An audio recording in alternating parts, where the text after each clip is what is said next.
Sure. Which is exactly why I took the position. Yeah.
Greetings, Traveler and Paimon.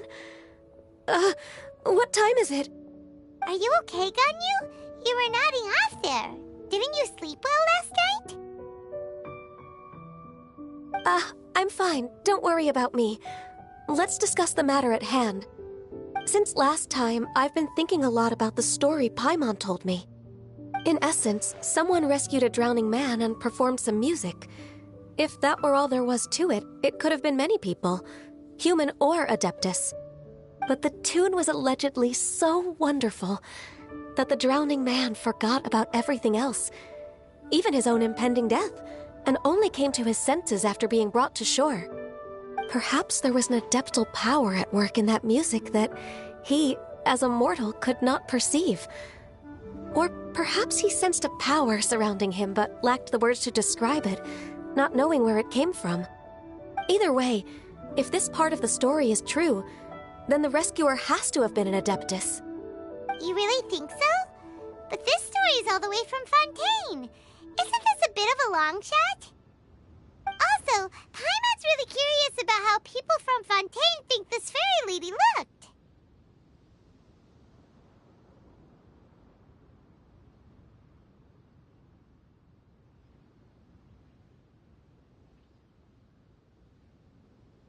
Ooh, like a crystal fly's wings? That would be pretty cool.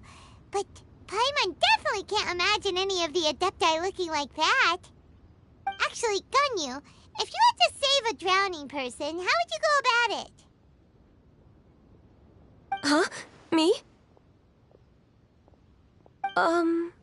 Well, I'd get them to the shore, and then I'd probably hide behind a tree and watch them for a while.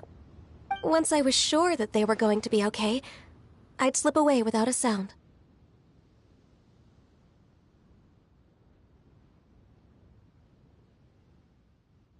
Got it.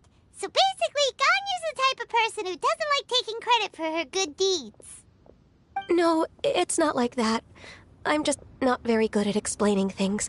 And I also find it really awkward accepting other people's gratitude. Well, what if this Adeptus in the story had a similar attitude? That would explain why she just left without saying a word. She was probably thinking something like,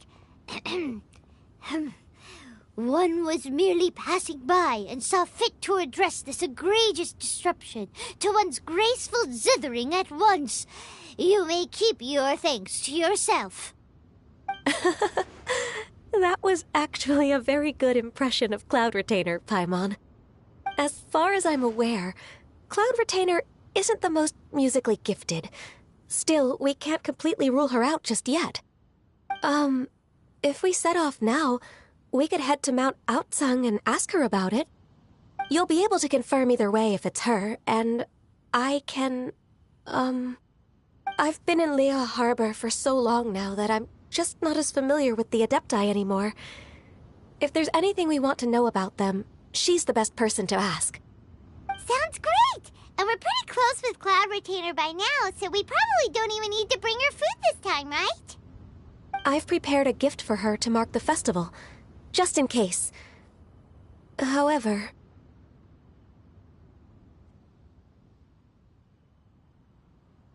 Cloud Retainer spends most of her days studying mechanisms in her abode. She's on her own so much of the time that the moment she has someone to chat with, she just... Never mind. I promised I'd help Mr. Dvorak, and now that I've made the contract, I can't be having second thoughts. Traveler, Paimon, let's set off for Cloud Retainer's abode. Seems like this is a tough decision for Ganyu, but she's made up her mind now. Paimon gets why she'd be so anxious. Okay, how about this? If Cloud Retainer tries to start telling stories about her again this year, we should pipe up and change the topic. Wait, did she leave already? Hey, Ganyu, wait up!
Stabilize!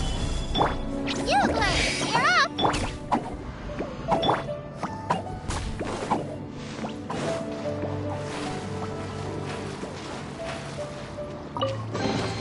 Don't let any of it roll away now.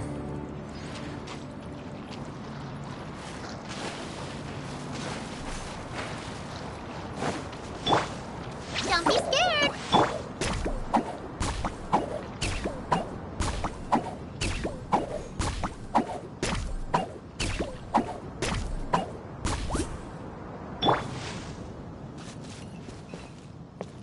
Yugler, you're up!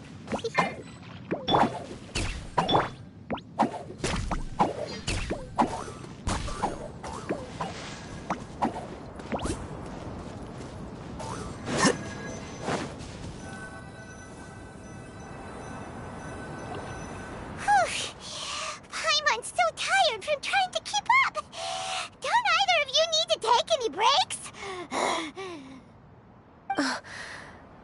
I can't believe it. Cloud Retainer is not here. Huh? Did we miss her? She doesn't like to travel, so in the past, it's always been the other Adepti who come to visit her during the festivals.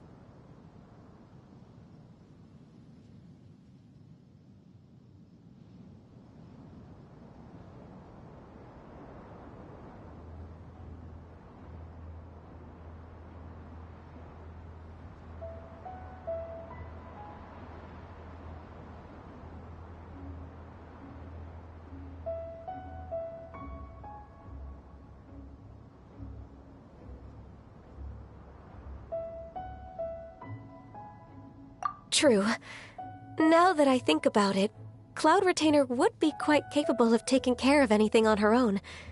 There's no need to worry about her. Since she's not here, I guess the next step is to check all the other Adepti abodes, one by one. Uh-oh. Will it involve a lot more traveling?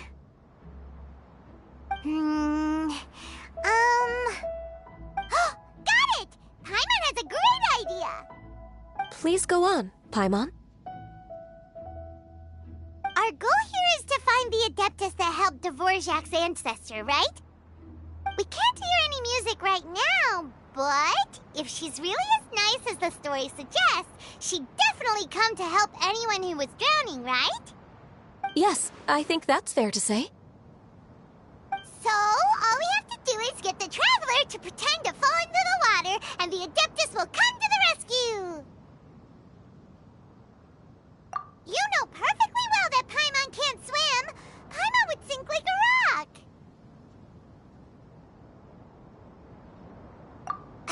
Just trust Paimon! The water's pretty deep over there! Quick, swim to the very center!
What is going on?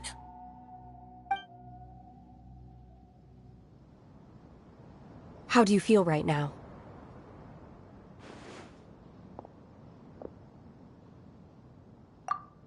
Shenhe! And the Conqueror of Demons.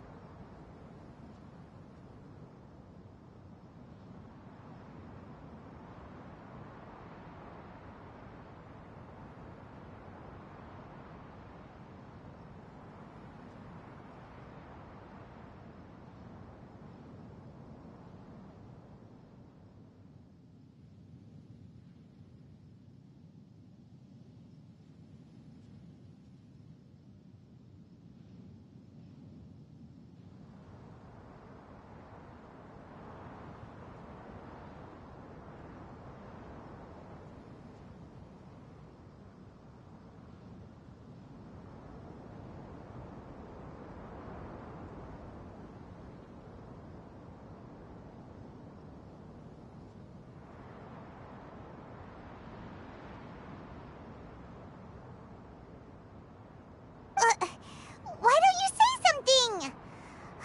Please don't make Paimon explain it. Okay, fine. Paimon will explain. We're looking for an Adeptus who's good at being a lifeguard and playing music. But if the Adepti aren't gonna stay home, then how are we supposed to find them? It wasn't me. Yeah, so this Adeptus is most likely a woman.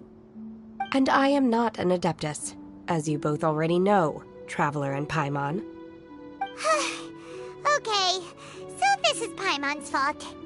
No way Paimon would have suggested this idea if she'd known how awkward this was gonna be. Glad you're okay. As far as I know, the one you seek is no Yaksha. And one last thing. Your actions here caused others a great deal of worry. Do not repeat them again in the future. As ever, the Conqueror of Demons comes and goes, just like the wind. Right. I didn't dare to say a word just now. How's your training going, Shenhe? Have you made any plans for Lantern Rite? We could spend it together in Liyue Harbor if you'd like. I had planned to spend the festival with Master this year. However... Oh, speaking of Cloud Retainer, when did you see her last? Earlier this morning, she set off for Mount Hulao at dawn. I noticed she was using an Adeptus art of some kind to protect a mechanism that looked like a boiler. Maybe it was a gift for Mountain Shaper. I did not inquire. So we just missed her. Please excuse me for a moment. I think I'll leave the gift in her abode. Sure. Thank you. It sounds like Ganyu and Shenhe have gotten a lot closer recently. Yes. During the summer and winter, I continued to train with Master. In the other months of the year, I have been learning to adapt to human life in Liyue Harbor. Ganyu arranged accommodations for me in the city, and also recommended several work positions for me. But when I try to blend in by referring to her as Miss Ganyu or Lady Ganyu, like the others, she says I mustn't address her like that. Sometimes I'm supposed to copy other people, sometimes I'm not. It's a little difficult to keep track of everything.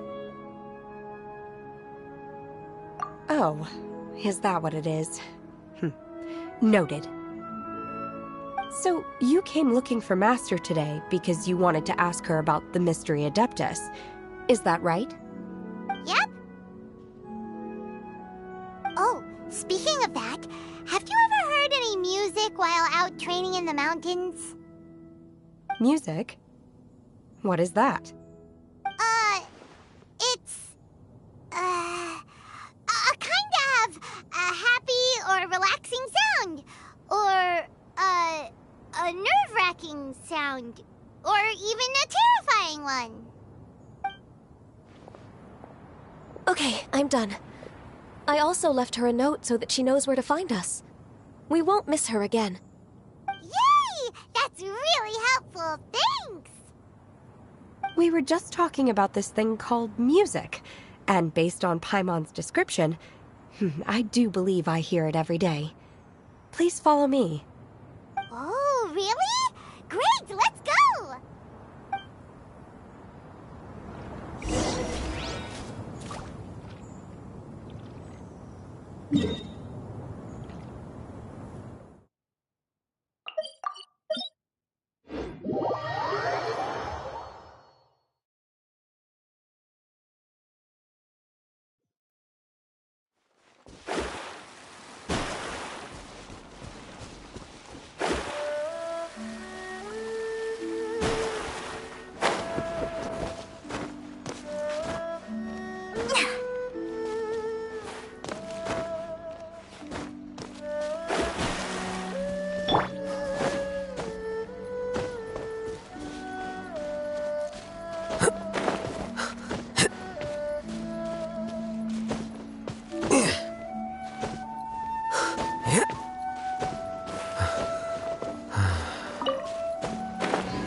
This is the place. I enjoy training here to the sound of music.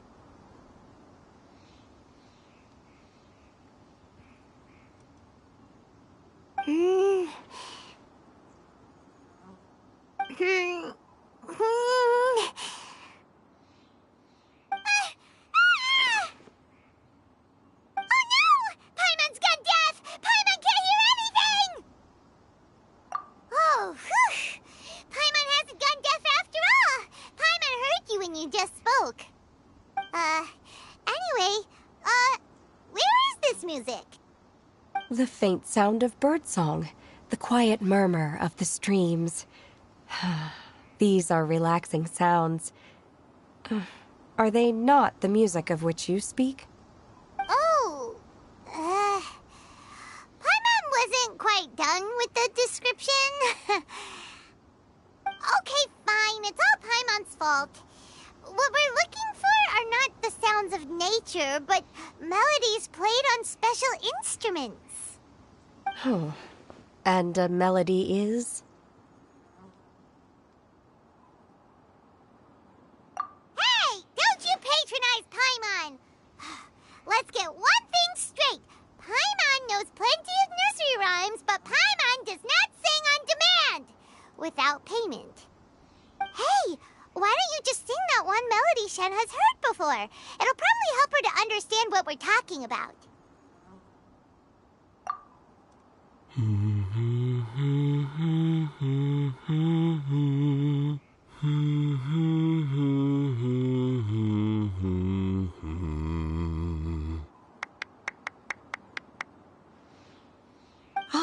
Was that from the opera that Yunjin sang? Mm-hmm. That was a melody, and melodies can be called music. It felt like I was transported back to the past. In my mind's eye, I could see the Zhao lanterns lighting up the night sky again. We're all there, raising our glasses and drinking to our heart's content on the Jade Chamber. As I watched Yunjin's performance, I felt a warm sensation in my heart.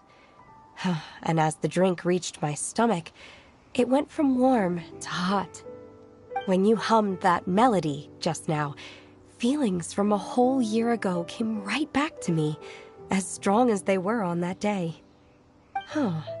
So that's the power of music. Wow, Shenhe. That was so deep! Music definitely has the power to bring up memories. It's like a time capsule with all the special moments from our life squished inside. What about you, Ganyu? Are there any melodies that have left a deep impression on you? I don't remember if my parents ever sang any lullabies to me. I know some local folk songs, and a few other things come to mind too. The songs of the sailors down at the docks, the little ditties that the vendors call out in front of their beloved shops, the tunes of folk artists performing on the streets.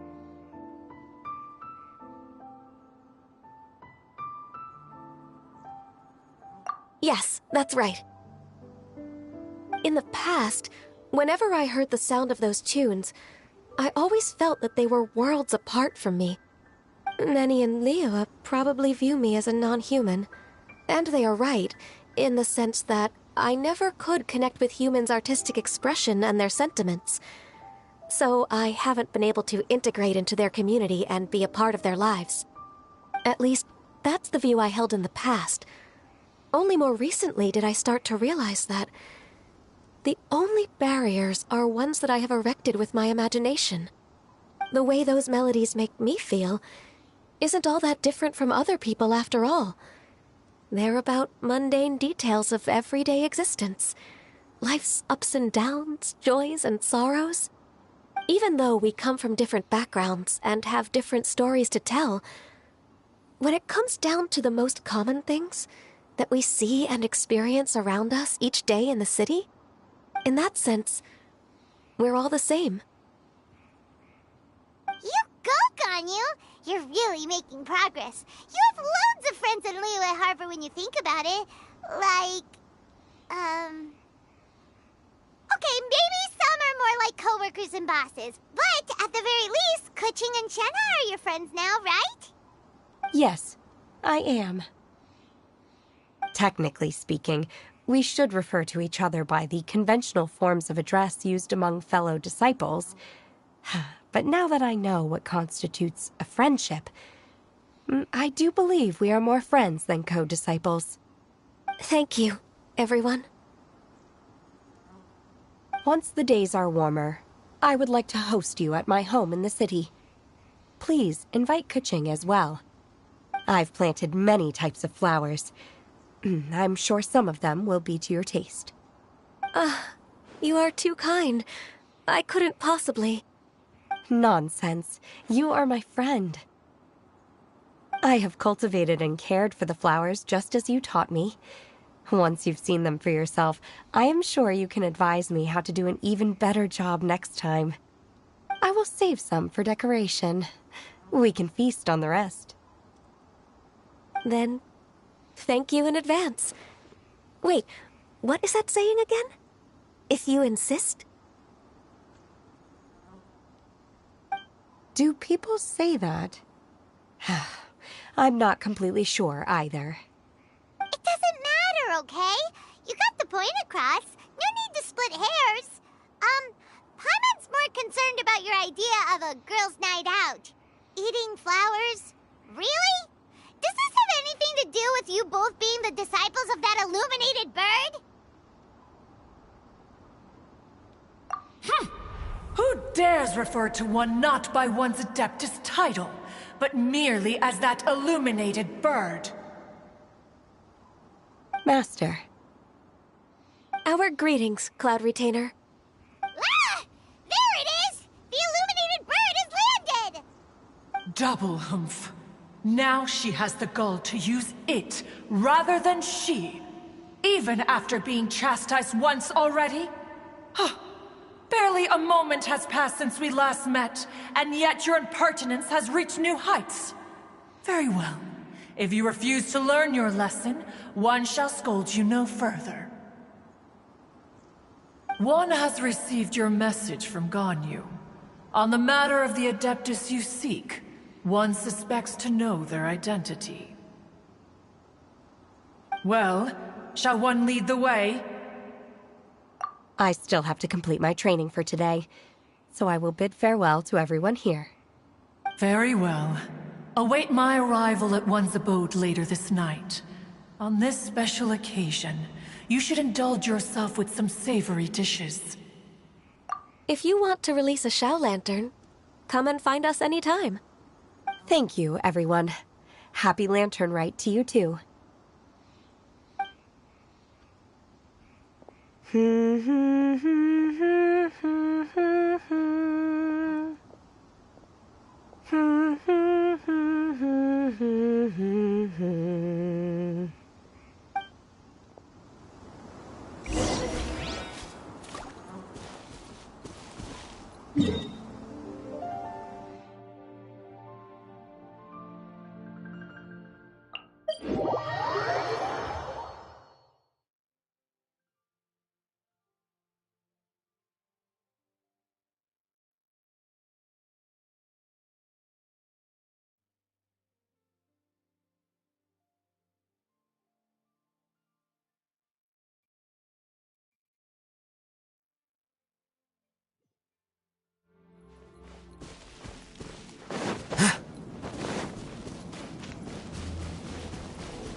Yep.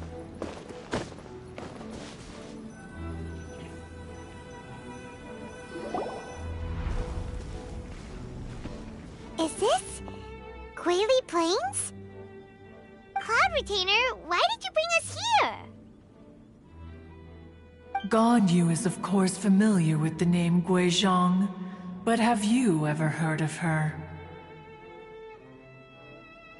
Guizhong is another name of Agentis, the god of dust. She was extroverted in nature and adored social gatherings and inventions alike. Long ago, this region was yet a prosperous assembly. Guizhong often invited her friends to visit her home, reserving for us seats around the largest stone table. Seagazer would always bring out his latest treasure and place it upon the table. He could be quite the braggart. Though usually a mild-mannered fellow, when it came to those collectibles he was so fond of, he always loved to show them off. Paimon remembers that name. So that's what Seagazer was like. He was an old friend and a former rival. One has many memories of him. Once he had brought out the treasure, it would predictably become the center of attention. Neither Guizhong nor one was content to let him just steal the spotlight. So we would then also present our proudest mechanical creations. As Adepti, we were each gifted in our own ways, and naturally proud of our accomplishments in our respective fields of expertise. As a result, one often quarreled with Seagazer. His treasures were not even of his own making. He just used his exploration skills to dig them out of the ground. How, pray tell, could he compare to me, when every single one of one's accomplishments were crafted by one's own hand? Cloud Retainer, you are getting competitive again. One digresses. Regardless, every time an argument occurred, Guizhong would come over to watch us during our mutual lambastics. On some occasions, she would join in, and on others, she'd take one of us by the limb and start uttering the most ridiculous nonsense. What kind of nonsense? No kind of nonsense were we spared. Sometimes she would brazenly opine, "Ah, why argue between yourselves when neither of you could ever hope to beat me?" Other times, she would make unsolicited suggestions, such as, "Once you two are done arguing, let's go to the foot of the mountain and grill some meat." She always sought to make everyone happy, and one must say, she had quite the gift for it. No matter what nonsense she said, one never felt bothered or offended. It also helped that she never referred to one as that illuminated bird or lady bird. Come on, get over yourself! Anyway, just as our impassioned arguments would reach the apex of acrimony, Marchosius would bring his delectable dishes to the table. Who would dare snub the stove god and his wondrous creations? At the sight of him, we would all immediately drop the argument and prepare the table for a night of feasting and drinking. Back then, one was always bothered by how the cups Rex Lapis brought were always too square for one's taste. Can you see yourselves ever enjoying a drink from a square cup?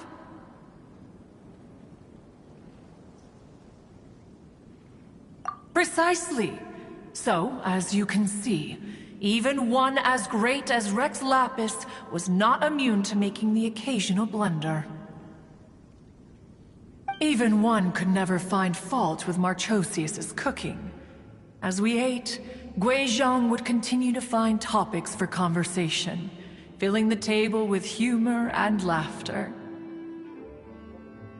Each of those old fossils had their character flaws and points of obstinacy. So why was it that whenever we dined together, we always had a marvelous time? We would drink together from a spot high in the mountains until the moon set and the sun rose, and only then would the banquet finally come to an end. Streetwood Rambler would often remain to admire the flowers with Guizhong before returning to her own abode. The glaze lilies were far more abundant back then. Entire fields of them would appear to the eye as a veritable sea of flowers. Streetward Rambler? That would be Ping. You probably know her as Madam Ping. Oh, okay. Wait, this is a lovely story and everything, but didn't we come here to find that Adeptus from Mr. Dvorak's story? Or are you saying that it was Guizhong? Didn't she, already, Alas, long has one avoided this place for precisely that reason. The sights here are a reminder of a time long gone, and evoke much sorrow. One should have guessed that you would disrupt one's poignant moment of mourning with your incessant questioning. No matter, one will share the whole story with you now.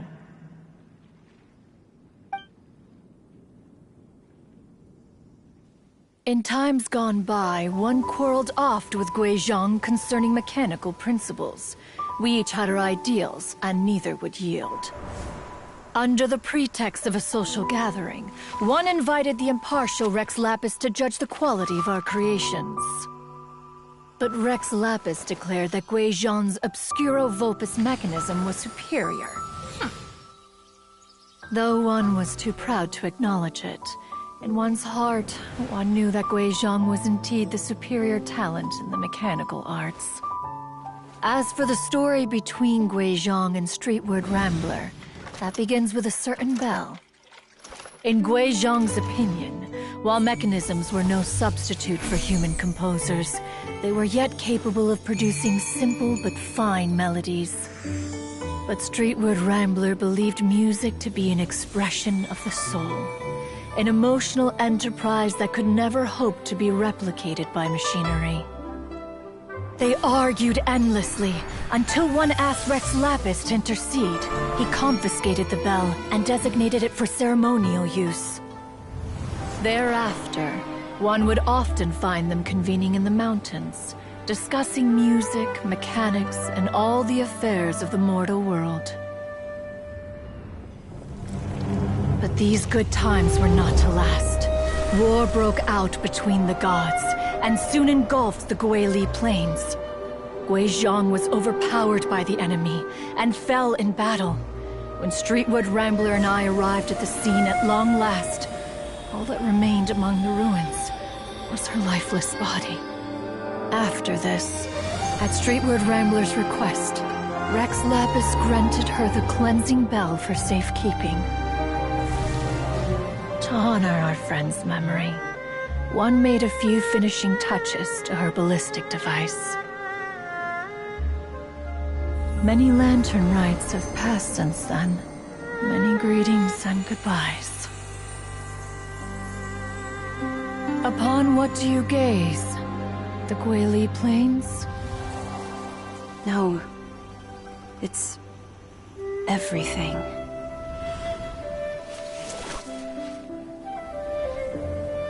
We think of human life as like a lantern that's lit one minute and extinguished the next. But are we Adepti so different? Perhaps as dust settles after a storm, we too must one day return to the world below. One has always been austere and private by nature, and has never relished socializing. One's dealings with Guizhong were born out of discussions on the discipline of mechanics. What? You have loads of friends, and you seem pretty chatty. Just because one is not ignorant of social graces does not mean one is fond of them. One is perfectly capable of partaking in conversation despite being introverted. But in the end, one is nothing like Streetwood Rambler. She is dauntless but thoughtful, not to mention eloquent and wise. Moreover, her friendship with Guizhong was far greater than one's own. Back when they were rivals, they would often compete against one another in the realm of musical composition. That cleansing bell was one of Guizhong's proudest works, having the ability to both compose and perform. Wait, that's weird. Didn't Madame Ping say she pestered an old friend for that bell? And she also said something about being a vain beauty when she was young or something. Streetwood Rambler, a vain beauty. My foot. That bell has a sad history. Clearly, she refrained from sharing with you the truth of its origins, since the right time had not yet come. As for her old friend, who else could it be? As soon as Streetwood Rambler heard that a certain Zhang Li wished to borrow the bell, she realized that the man was none other than Rex Lapis, and that he had made an enormous decision. After all, we all have known each other for several millennia. Some things between us are implicitly understood. Whoa! So they were talking in secret code? Oh, Paimon did not see that one coming. Enough of your intrusions. Where was one up to? Ah, yes. One remembers now. The cleansing bell is powered by a mechanical art, and can be used to great effect as an accompanying instrument. After the passing of its creator, it was used on numerous occasions during rites of parting. But Streetwood Rambler did not acquire it from Rex Lapis for the purpose of producing further funerary tunes. No. Each time she rang it, it was to play the tune that Guizhong composed on it. The two once clashed over their beliefs about the meaning of music. Who would have thought that with Guizhong's passing and Streetward Rambler's mourning, two tunes composed in discord would eventually become one harmonious composition?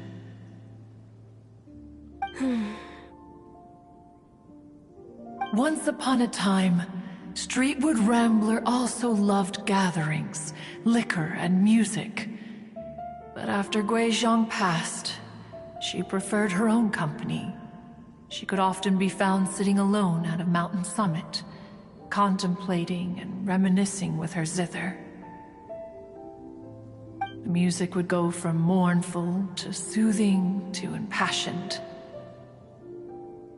Many years passed before she finally composed a melody to her satisfaction. In celebration, she played the tune to the clouds. Regrettably, one has only ever heard her play that tune once. Which brings one back to the matter you've been investigating. Perhaps it was during that performance that the ancestor of your Fontaine friend fell into the water and was saved by Streetwood Rambler. But if she was so happy with the melody, why would she only play it once? One was also greatly perplexed by this. After suppressing one's curiosity for a long while, one finally approached her and asked why she would retire the tune after having spent so long on it. In response, she said, "Though the strings that played that melody survive, the one who inspired it is gone. Tell me, Cloud Retainer, when the one attuned to my soul is no longer here, who else could hope to understand this tune?" Aw, poor Madame Ping. I just remember being taken care of by you when I was young. Once the Archon War came to an end, I stayed behind in Liyue Harbor to honor my contract. Although I met Guizhong a few times, I never knew anything of this particular story. Guizhong was quite the visionary, but tragically passed before her time. Her manuscripts still lie unfinished in the realm of clouds. Blank pages give one cause for contemplation on what might have been. Had you not decided to search for that mystery Adeptus, perhaps these stories, too, would have been lost to the sands of time. As of now, you know the truth. That the Adeptus who rescued the drowning man was none other than Streetwood Rambler. Do you intend to discuss this with her?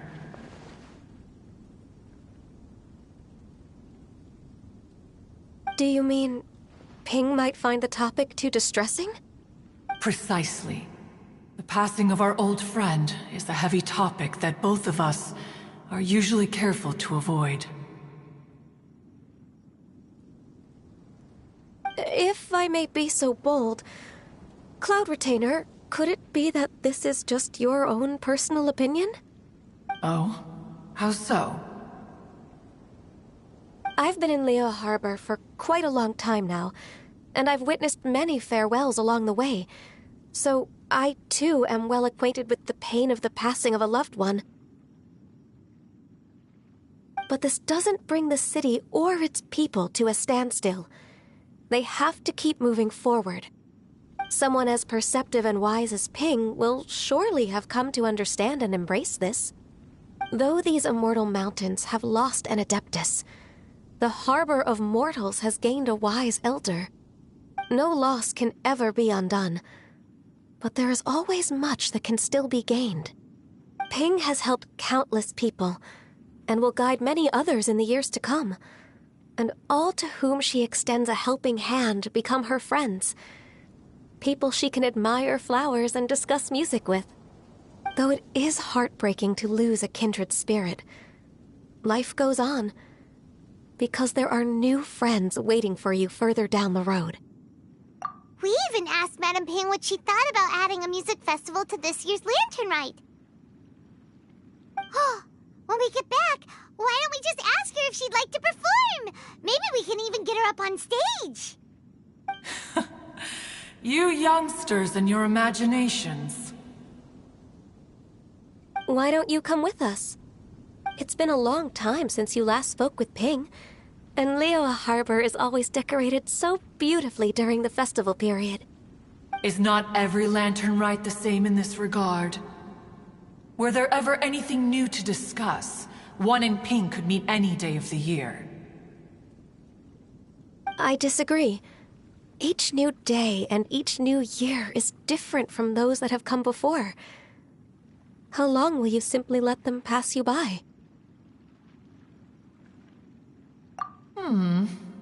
The edibles she brought this time were indeed quite delectable. Very well. Then one will be off. If the other old fossils have sneaked away into the city to amuse themselves, one shall soon find out. All right. We should be getting back to the harbor as well. We don't want to keep her waiting. Once the Guili Assembly, now the Guili Plains. Say, if we planted flowers there and cared for them carefully enough, do you think that one day we'd be able to recreate the Sea of Glaze Lilies? Allow one to take back one's praise from a moment prior. You are still far too given to flights of fancy, child. What? Cloud Retainer? You were still listening? One observed that you were making no effort to leave, and returned to chasten and hasten you. This time, one is departing in earnest.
Whoa!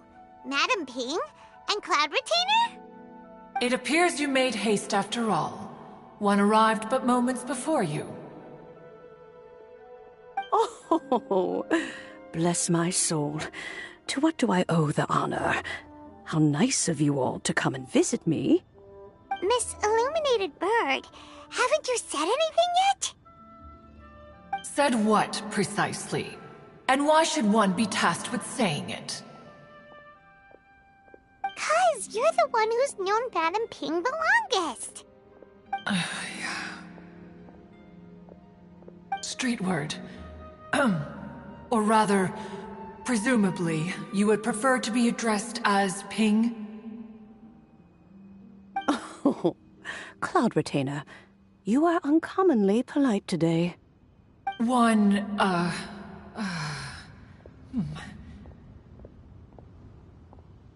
Given that Lantern Rite is almost upon us, the weather in the city is most pleasant, and a sweet floral fragrance lingers in the air.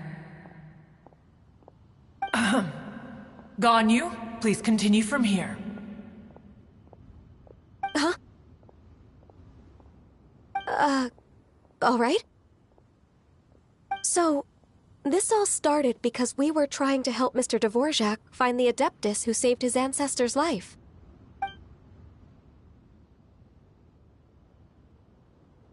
Cloud Retainer informed us that the one who played that melody and rescued the drowning man was none other than yourself.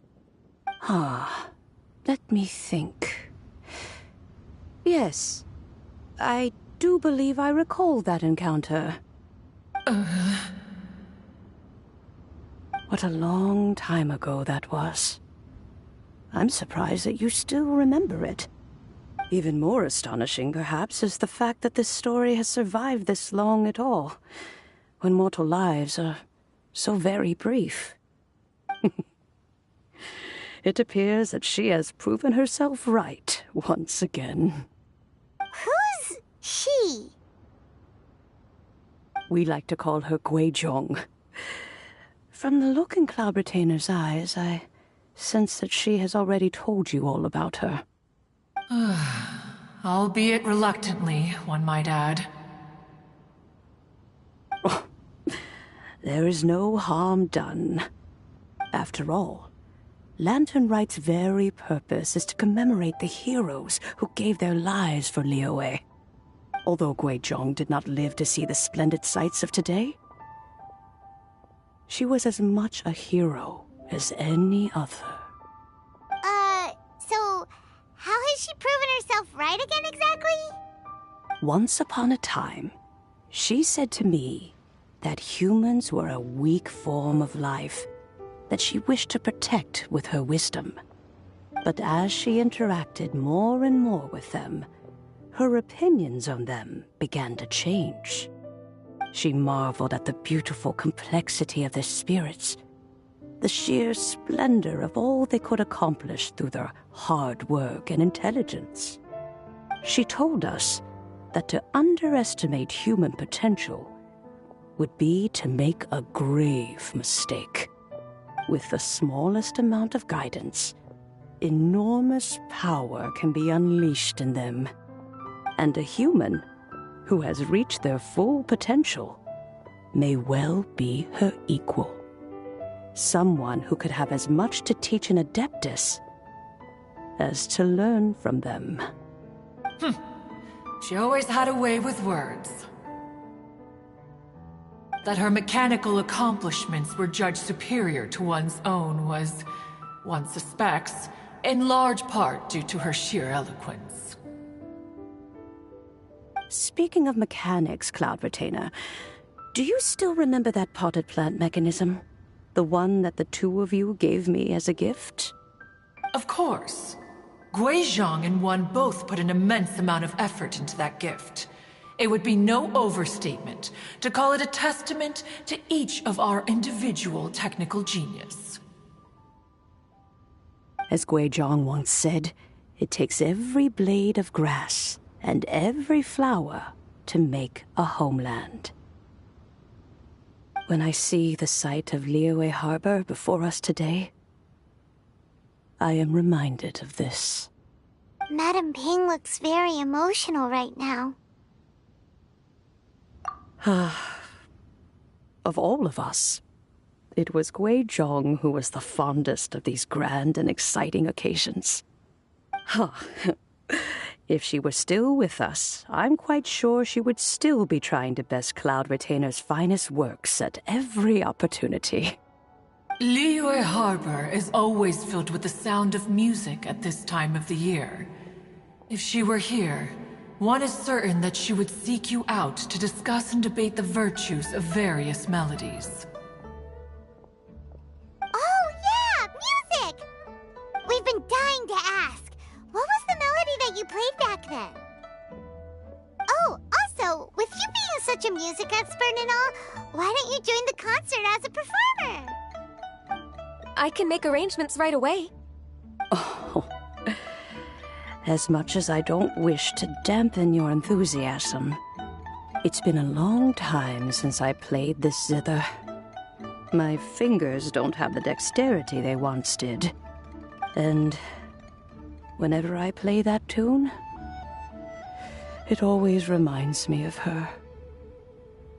I start wondering what she would think of the changes I have made to her melody. There was a period of time whenever I started strumming, it almost felt like she was back again. sitting right there on the stone stool next to me, chatting away. Skybracer and Seagazer too, looking just like they did in the old days. No matter how much time goes by, the moment that melody starts playing, it transports me right back to that time in my memory. So the past still weighs heavily on your heart? Well, I would be lying to myself if I claimed to have completely moved on. But that is not to say that grief doesn't get easier with time. Despite the sadness, I have found many things that bring me joy in life. It is simply the nature of the world in which we live that even if one wished to mourn for an eternity, it would be a nigh impossible feat. Just look at this potted plant. Isn't it stunning? It takes an honest and open mind to confront and conquer grief. You have indeed made progress. Be that as it may, I shall leave the Lantern Rite stage to the youth of today. Well, if you're sure. Granny! Whoa, what's everyone doing here? Did something bad happen? Ah, and now we've spooked Yanfei. No, everyone's just here to give me their regards for the holiday. Oh, that's wonderful, I'm glad! Well, in that case, happy Lantern Rite, everyone! Happy Lantern Rite! Oh, I just remembered that I have some, work to do at Yuehai Pavilion that I need to discuss with Yanfei. I haven't been able to find a chance until now. I will leave Mr. Dvorak in your capable hands. Cloud Retainer, Ping, we will be off for now. Huh? Does it have to be right now? Which case is this again? Hey, Ganyu! It seems Ganyu still has much to learn when it comes to the art of deception. What a pity. She has learned nothing of one's ability to carry a conversation. Since it's been so long, Cloud Retainer, why don't you stay? I'll make a cup of tea and we can chat a while. Gladly. This was one's intention as well.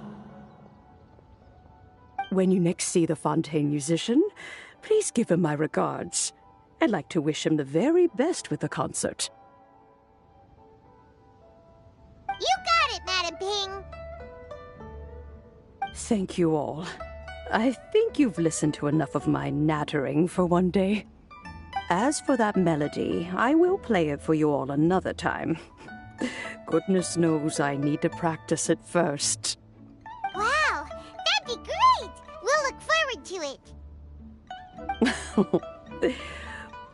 When that time comes, wherever her spirit may be among the countless grains of sand and specks of dust between the harbor and the mountains, perhaps she will look at the Liyue of today and steal a smile when she sees the prosperous land that it has become.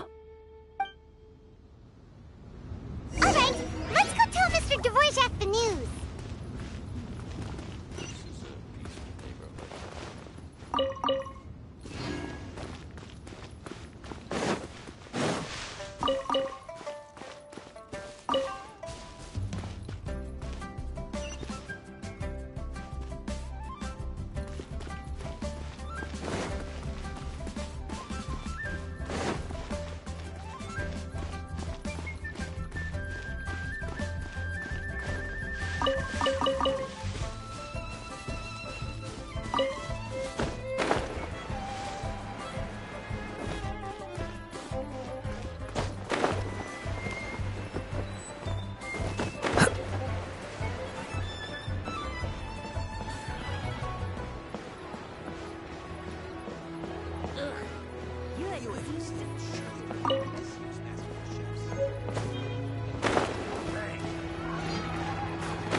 set all of this up.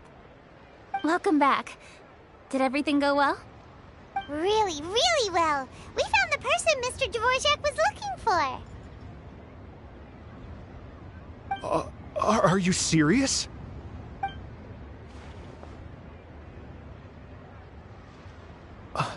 I see.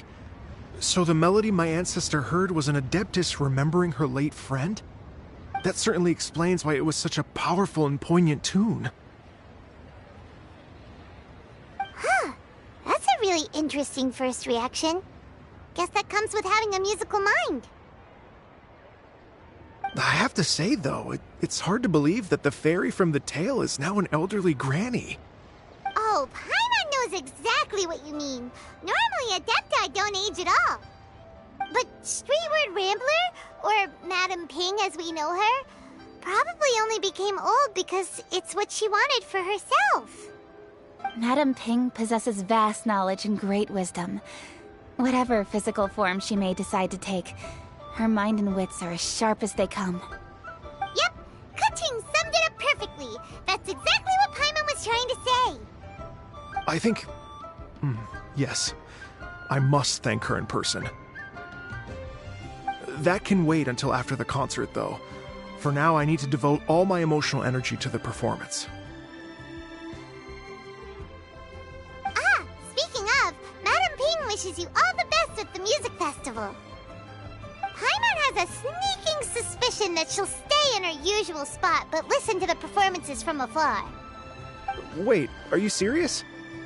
Oh no, now I'm starting to get nervous. Okay, alright. Nope, another rehearsal is in order. Please excuse me, everyone. Mr. Dvorak? He's already gone. Paimon wasn't even finished telling him everything. Before we set off on our search with Ganyu, he asked us about what music means to people. After our recent adventure, Paimon thinks we have a lot more to say about that now. Please, share your insights with me. Well, we found out that music can be used for good, but also for bad.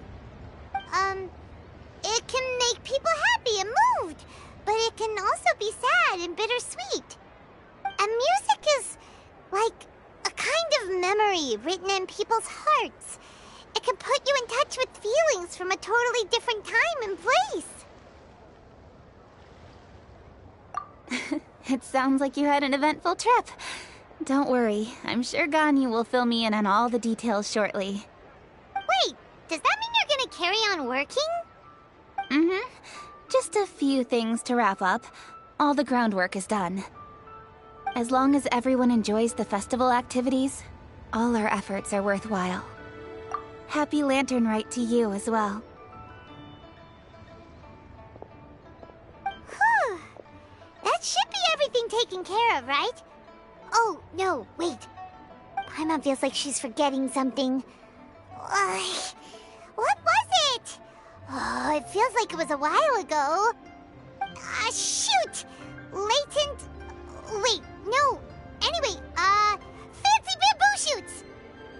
Zhongli said he wasn't in a hurry, so if we went now, there's probably still time, right? Anyway, even if we don't make it, it's not our fault. He could have totally picked them by himself. Ugh. Anyway, let's go check with him at Wangsheng Funeral Parlor.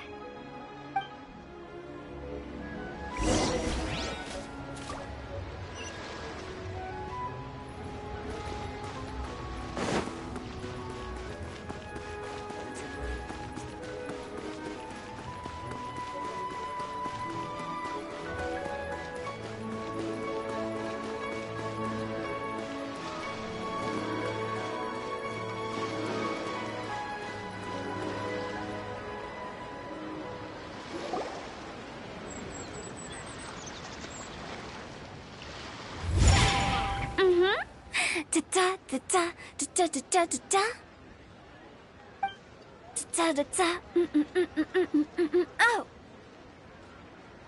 All right, let's take a break here. Oh wow, look who it is! Are you here to hang out with everyone's favorite funeral director? So you're just casually practicing your rapping skills at the entrance to your funeral parlor? In broad daylight? Okay. After everything we've been through, you don't see me for a hot minute, and you're back to being scared of your own shadow. We have all this open space, a clear view of the mountains behind and the sea in front. Not to mention we have several invisible audience members enthusiastically cheering us on. It's the perfect spot to rehearse. Invisible audience members? Gotta say, it took me a few days to get used to Director Who's way of talking. Xinyan was pretty spooked too when she first got here. Just like when she sees a frog, but a giant frog with sharp teeth. Come on, knock it off. What's wrong? I've never seen someone look so confused before. Well, don't worry, because Director Who's here to explain it all. There once was a Fontaine musician who went around town on a mission. He came door to door for his iridescence tour, looking for acts to audition. With my words, Xinyan's chorus, and Yunjin as our mentor, we'll take the stage by storm with flames roaring and the whole audience calling for more. For sure! The whole dance floor will be yelling encore! Encore! Oh, now Paimon's rhyming along.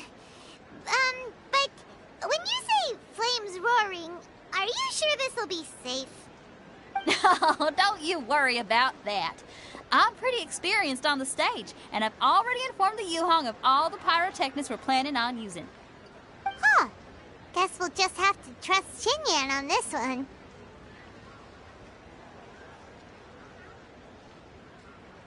Oh, Zhongli. He took one of those fancy meal boxes and set off for the mountains. Said he wanted to pay a visit to some old friends. It's a real pity that he couldn't be around for this. As well as being a true connoisseur of traditional art forms, he's able to appreciate Xinyan's performances too. Yeah, that's right. Matter of fact, he was the one who first invited me to perform here. To tell the truth, though, I never thought I'd really find myself rehearsing here one day. Well, now you know. The Wangsheng Funeral Parlor is a great location. All of you are always welcome to come and hang out here, especially if you're in the mood to try something new. I can speak to that. Hu Tao is always full of fun surprises. And jump scares. Actually, Xinyan, I have some lyric ideas for your part. Do you want to go through them together? Oh, sure thing. I'm all ears. Oh, Traveler and Paimon, I believe Zhongli was heading to Mount Hulao, so make sure you're hiking up the right hill. When you see Zhongli, please pass on this message to him. It's up to him whether he wants to support us at the performance tonight, but I expect him to make time for the upcoming banquet we're planning. No excuses. You should join us too. It'll be a riot. If there's one thing I've learned from being a funeral director, it's how to throw a party.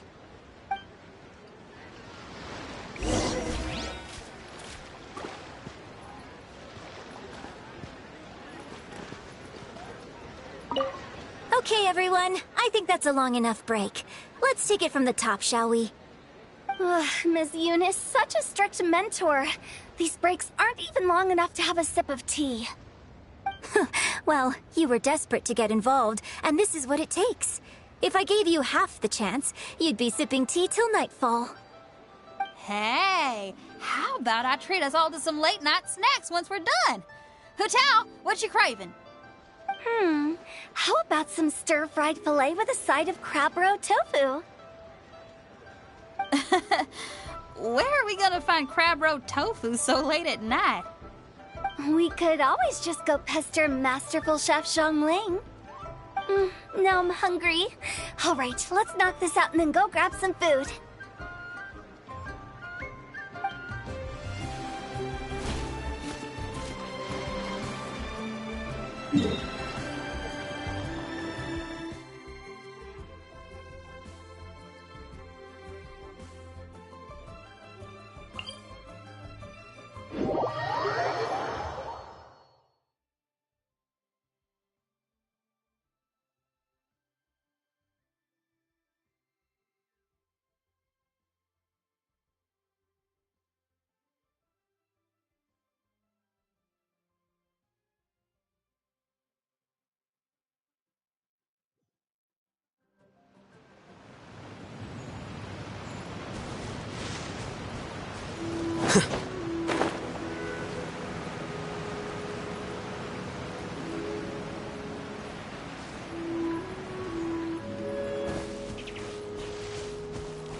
Solidify!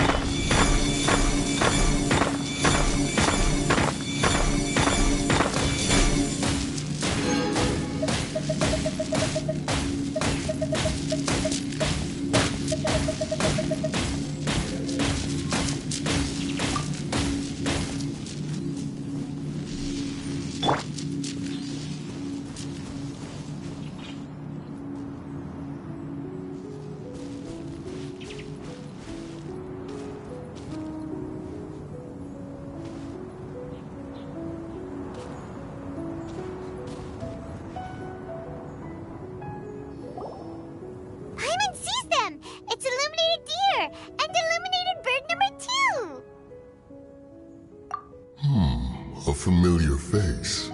Have you come from Liyue Harbor? How is the city nowadays? Everything's great! But if you're so curious, you can always go and check it out for yourself. In fact, Mooncarver has been taking many walks on Mount Tianheng in recent times. I believe the sights of the city are quite familiar to him. Zhongli! Here you are! We've brought the bamboo shoots you wanted. Impeccable timing.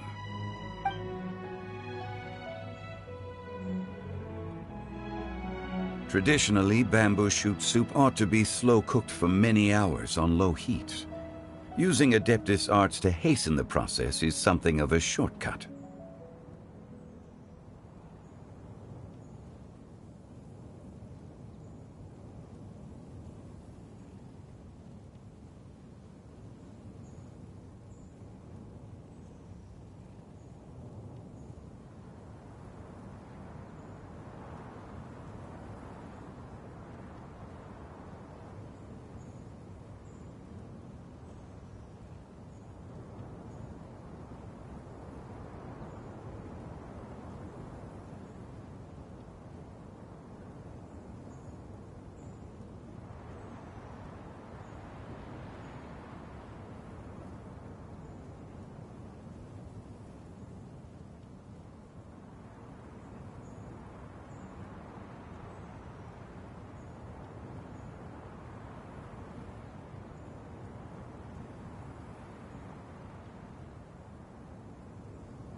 Wait, that mechanism, is that? Indeed. Cloud Retainer kindly lent me her supreme cuisine machine. Can we not just call it a cooking machine? Actually, never mind. She seems to take a lot of pride in her mechanical gizmos, so it's probably best if Paimon doesn't go changing the name willy-nilly. I trust that you found the answers you were seeking during your recent journey. Excellent. The past should be remembered, but not overly dwelt upon. Our journey should be seen as a means to take on more from the world around us. When the bamboo shoot soup is ready, I must insist that you try some for yourself. Oh, Zhongli! Hu Tao told us to tell you something. She said, it's up to him whether he wants to support us at the performance tonight, but I expect him to make time for the upcoming banquet we're planning. No excuses! When she says performance, she must mean the Lantern Rite Music Festival. As for the banquet, she didn't tell us anything more about that, but she invited us to come as well. As you can see, I have a prior engagement with 2 Adepti friends of mine tonight. Please, give Director Hu my best wishes for the performance. As for the banquet, since the Director insists, far be it from a mere consultant like myself to refuse. Yay! Then we'll see you there? Absolutely. Rex Lapis, the bamboo shoot soup is ready. Thank you. I will examine it right away. The appearance is exquisite, and the aroma rich and intense. The craftsmanship of this machine is commendable indeed. Since you came all this way, you should not leave empty-handed. Please, take some soup. It tastes most exquisite while still warm.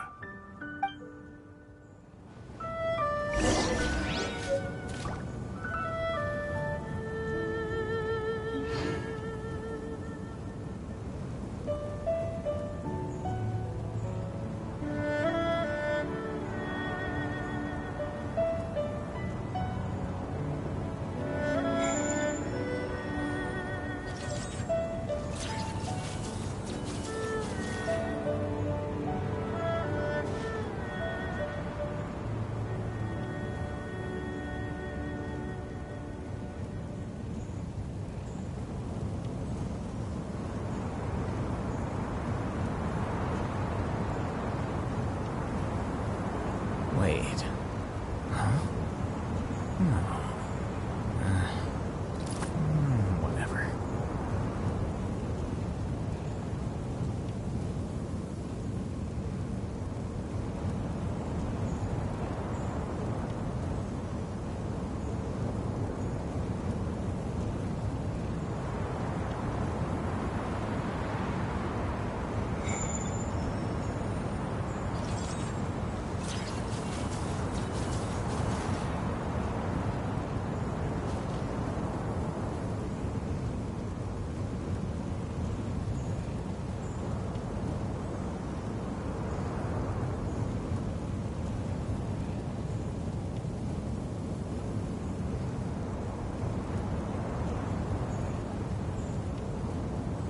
Book learning alone is not enough to cultivate intelligence.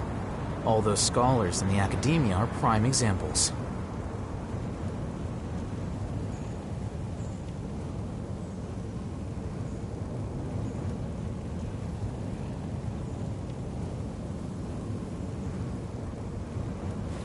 Wait.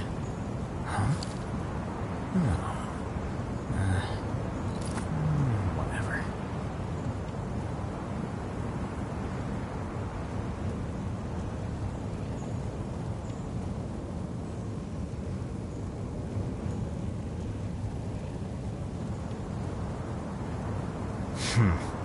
There have been many poorly written applications lately. I guess I'll just have to reject them all.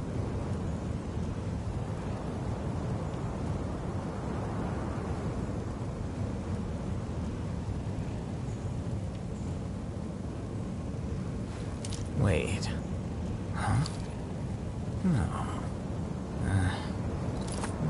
Whatever.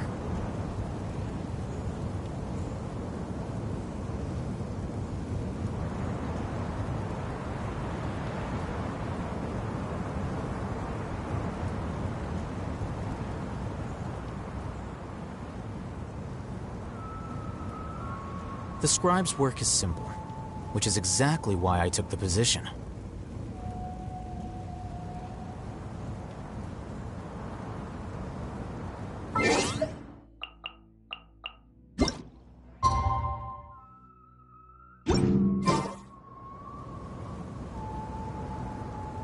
I intend to reminisce with my old friends for a while longer.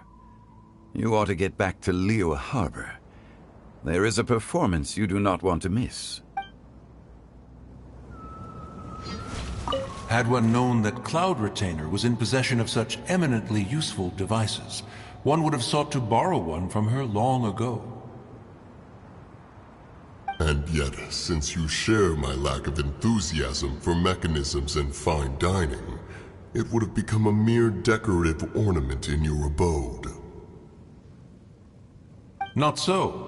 Had one had such a device to make up for one's lack of culinary prowess, Shenhe would not have had to rely on flowers and herbs alone for sustenance, while under one's care. In that case, shall we rendezvous with Cloud Retainer one day soon, and request to borrow one more Supreme Cuisine machine? A fine idea. A fine idea indeed.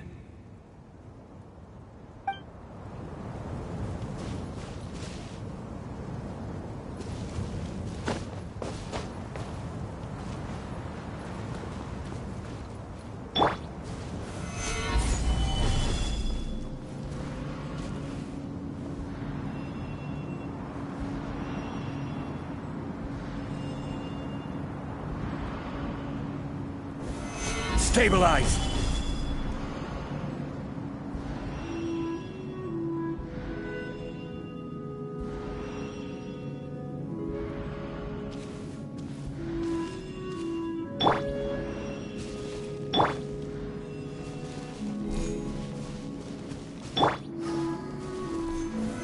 Solidify!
I'm honored to be here on the Iridescence Tour stage.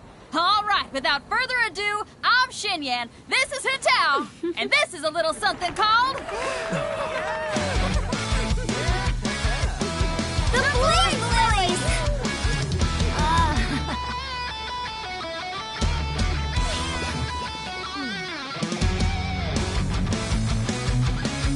I'm up here blazing trails through the midnight sky, lighting up the world below.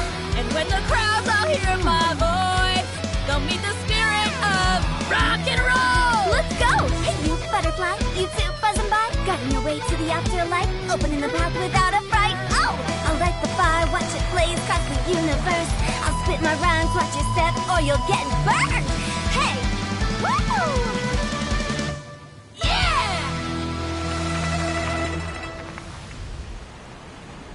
Does anyone have any plans tomorrow? With another year behind us, I think we deserve a celebration of our own. My treat.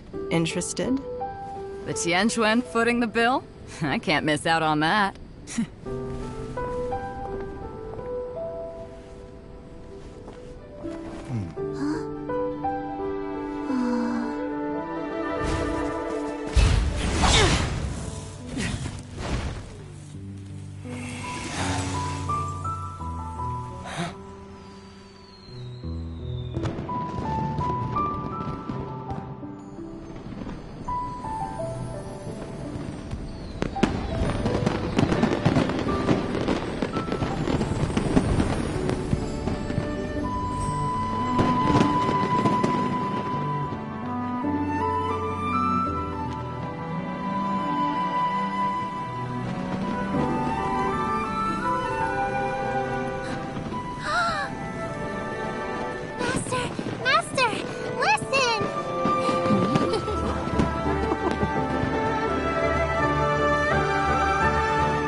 May the year ahead be a blessed one.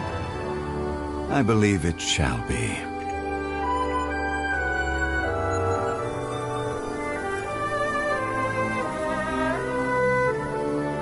Master, the Xiao Lanterns, Ha! Elementary. One shall fashion for you a Xiao Lantern the likes of which the world has never seen. And you must take it to Liyue Harbor to display its magnificence for all.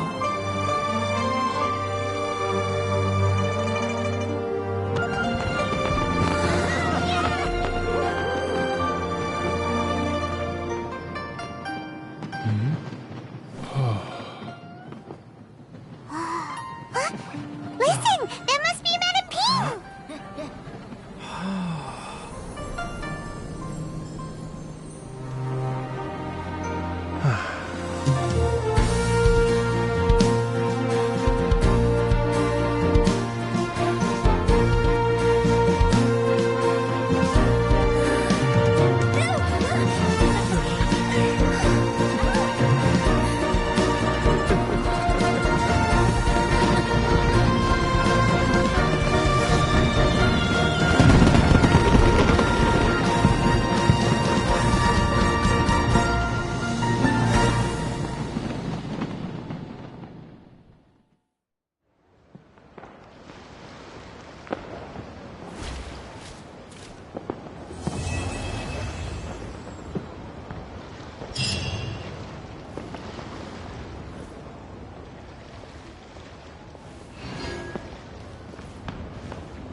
Traveler, hurry! It's almost time for us to join Hu Tao for dinner! Ooh, and we'll be meeting at Xinyue Kiosk. It's the place with a really long wait list. As expected of the parlor director, always so generous! Come on, let's go!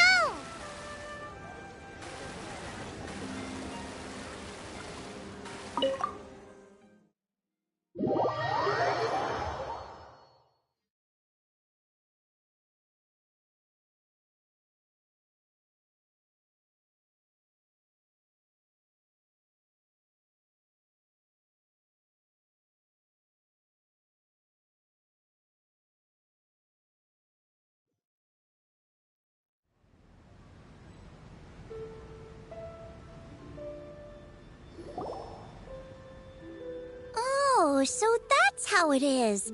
Thanks for the suggestions, Mr. Zhongli. I have them all noted down. I've long heard that your knowledge encompasses all things old and new, Mr. Zhongli. But I never knew that you were well versed in the art of cooking, too. It is truly an honor to make your acquaintance. No need for formalities. I too feel humbled to be in the company of such talented young people. There are many things I could learn from you. Oh, you flatter us. If it's possible, may I trouble you to provide a few words of guidance for my practices in exorcism? Exorcism? I can't say I'm an expert in the field, but if you don't mind, we could start by discussing... Whoa, there's so many people here. All we knew was that Hu Tao invited Zhongli over. Paimon never thought we'd be meeting so many old friends. Happy Lantern Ride, everyone! Likewise. Please take a seat.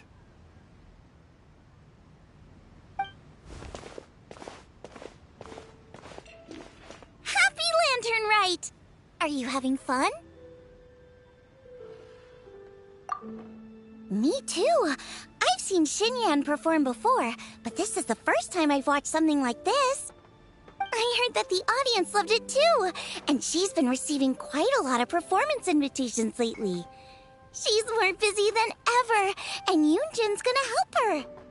Yep, and they asked us to pass on their season's greetings to everyone. They hope we'll have a wonderful gathering. The performance was spectacular indeed.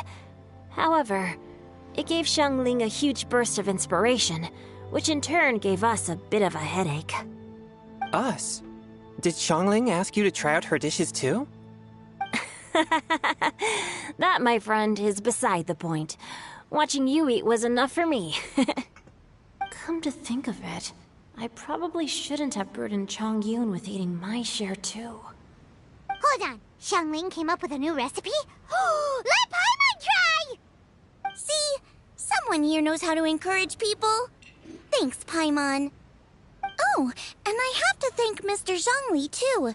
He gave me lots of useful pointers that really drove it home for me. Oh, so that's what you were talking about before we arrived. Yes. Since we'll be dining together, the topic of our conversation naturally revolved around cooking. Xiangling's ideas are truly unconventional. Her choices in both ingredients and spices are comparable to a melody dancing on the tongue. My suggestions were nothing more than the icing on the cake. Oh, the two of you always deliver. Now I'm getting embarrassed.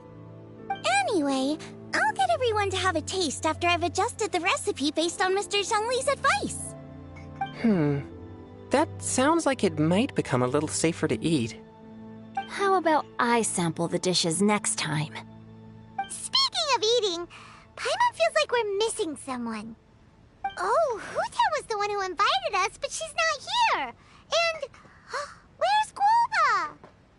Oh, Guoba volunteered to help Dad at the restaurant. You know, lots of people come over to eat during Lantern Rite.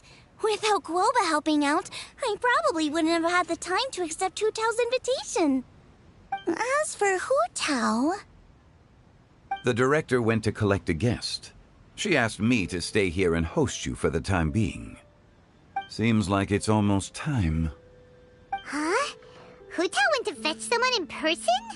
Oh, that must mean they are super important. Could it be... Keqing? Ningguang? Or Captain Beidou? She didn't clarify. And as her subordinate, I couldn't just pry into the details, could I? Ta-da! We're here! Oh, we're not late to the party, right? Right? Good thing the Conqueror of Demons and I are both as swift as the wind. And whoosh, we made it just in time.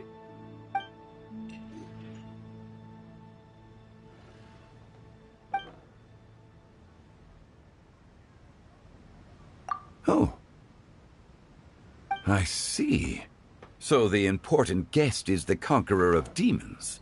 I've been looking forward to meeting you. The director didn't mention anything when she invited us. What a pleasant surprise. Gathered here with us tonight are not only young and accomplished individuals, but also the protector of Liyue's peace, Adeptus Alatus. To convene here with all of you is indeed a great honor.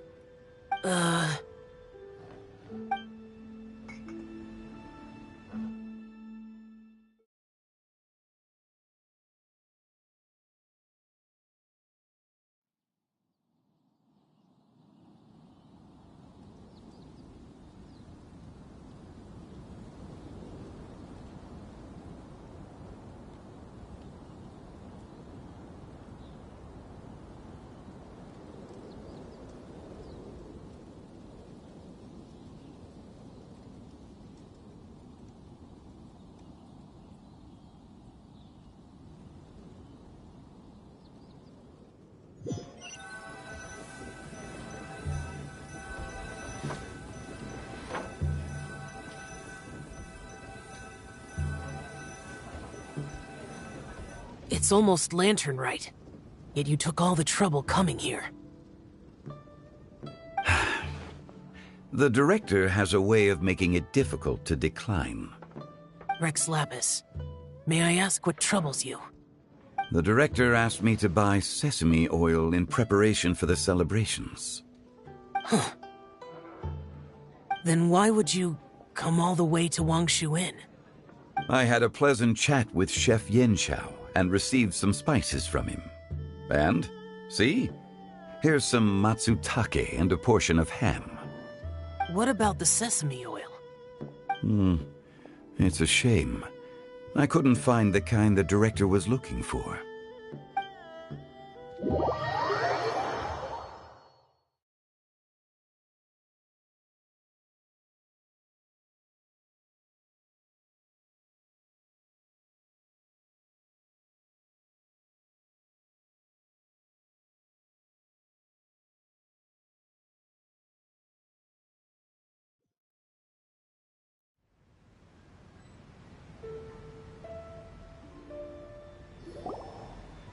I'm sure you're exaggerating, Zhang... Sir. There he goes again. Enough with the pleasantries. Go let our guests take a seat. Everyone here today is well known in their own field and has probably heard about one another to some extent. Some of us are even old acquaintances, so there's no need to be this formal. I heard that the Conqueror of Demons and the Traveler are pretty close, no? Great! You two sit together. You should take a seat too, Director. Oh? Finally remembered me? When we arrived just now, the host at Xinyue Kiosk told me our dishes are almost ready. Perfect timing. Let's not wait any longer and ask them to bring out the food.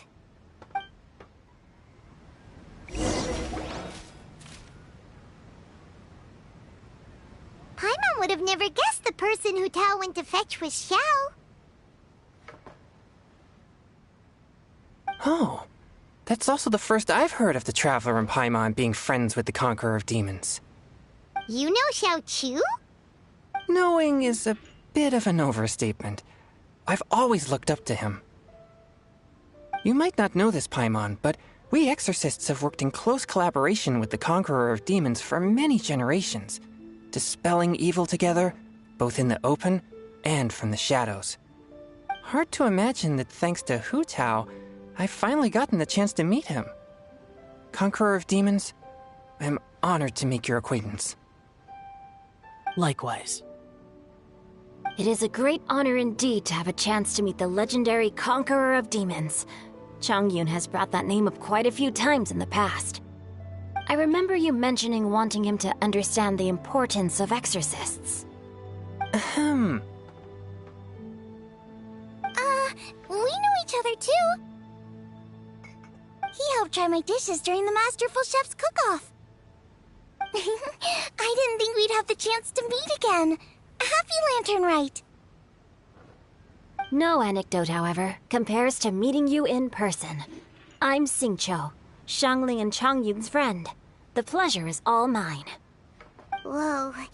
Everyone's getting all formal and polite all of a sudden. Paimon doesn't know what she should say anymore. Adeptus Xiao, mighty Conqueror of Demons, please accept Paimon's greetings too. Belated Happy Lantern Rite.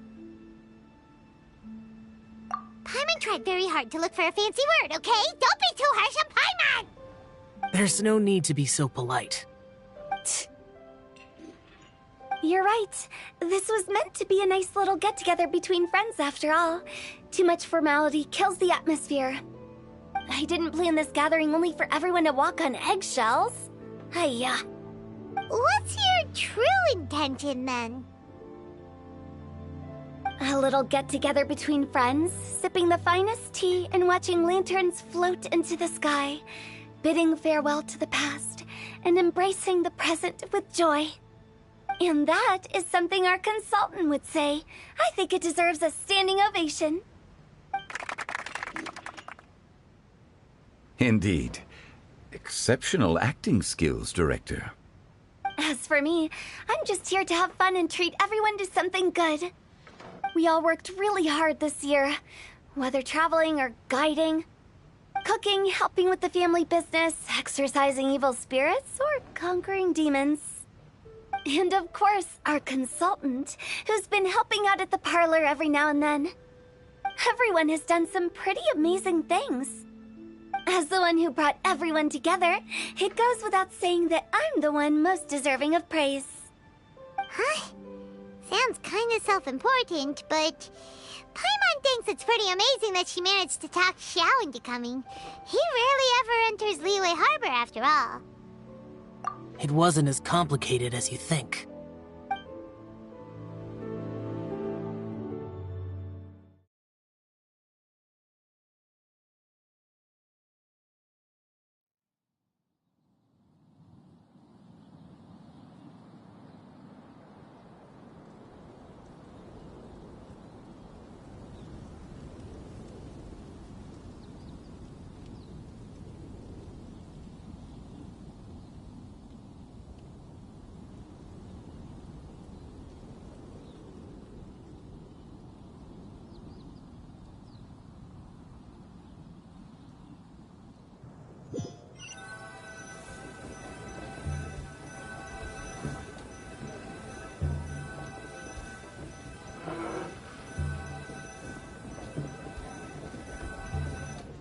Okay, gotcha. Thanks, boss lady. It's not boss lady, just boss. And there she goes. What a lively girl. Conqueror of demons, Adeptus Xiao. Guardian of Wangshu Inn, hero of Dihua Marsh. I know you're there.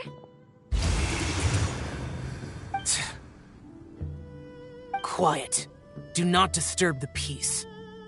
Sorry, but you wouldn't show up if I didn't yell your name, would you? I know you.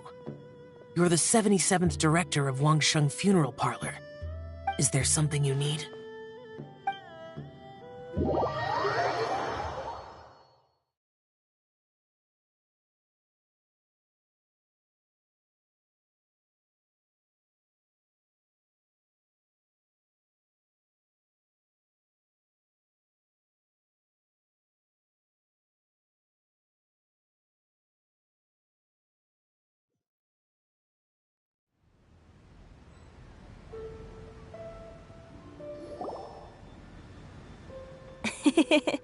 That does sound like one of Hu Tao's antics.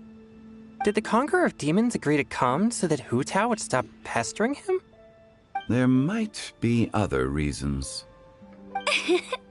Smart guess. Huh? There's more to it? It gets pretty boring from here on. I talked about the funeral parlor's past relationships with the Guardian Yakshas. You know, just to be sociable. In the time of the Archon War, disputes were frequent, and disaster overtook the land. Humans couldn't escape from the torment of the plague, nor could they escape death. The Adepti vanquished the demons, the Millelith fought valiantly, and Wangsheng Funeral Parlor was responsible for purifying the diseased and sending off the spirits of the dead. That is how the border between life and death was maintained during the war. And it effectively prevented further incidents from happening. That's right. 1 point for the consultant. But despite our deep-rooted connection, it still took me quite a while to actually convince him. You know him pretty well, huh? This matter is out of my control, so I need to be cautious. True, but I've kept that in mind too. That's why everyone here today is in one way or another acquainted with elemental power. Besides, it'll only be for a short while as we dine together. There won't be any lasting consequences. But I didn't expect there to be so many people. There's no need to worry, Conqueror of Demons. We're not feeling anything unusual so far. Our young exorcist over here is protected by his pure yang energy, so he's probably the most resilient. That's not the same. And did you just toss your carrots into my bowl? Hey, don't look away. Huh? What? I'm siding with Chongyun. I saw that too. You're lucky Guoba isn't here today. He hates seeing people being picky with their food. If he'd seen that, he'd definitely make you eat all your carrots. Huh? Guoba would do that? Is he that uncompromising? But now that I think of it, Xiangling told me that Guoba used to be the stove god. It sounds like you've heard the rumors.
I'm doing fine. Not long ago, before Lantern Rite, I met an old friend. Thanks to his help, things have been a lot more stable than before.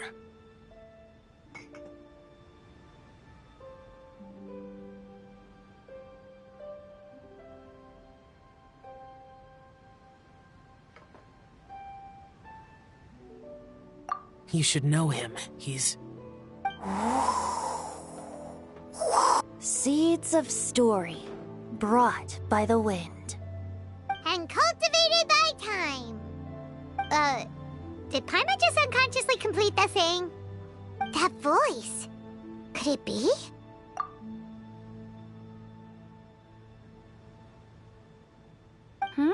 If I'm not mistaken, there's someone knocking at the door. Don't just sit there, Zhongli. Go welcome our guest in.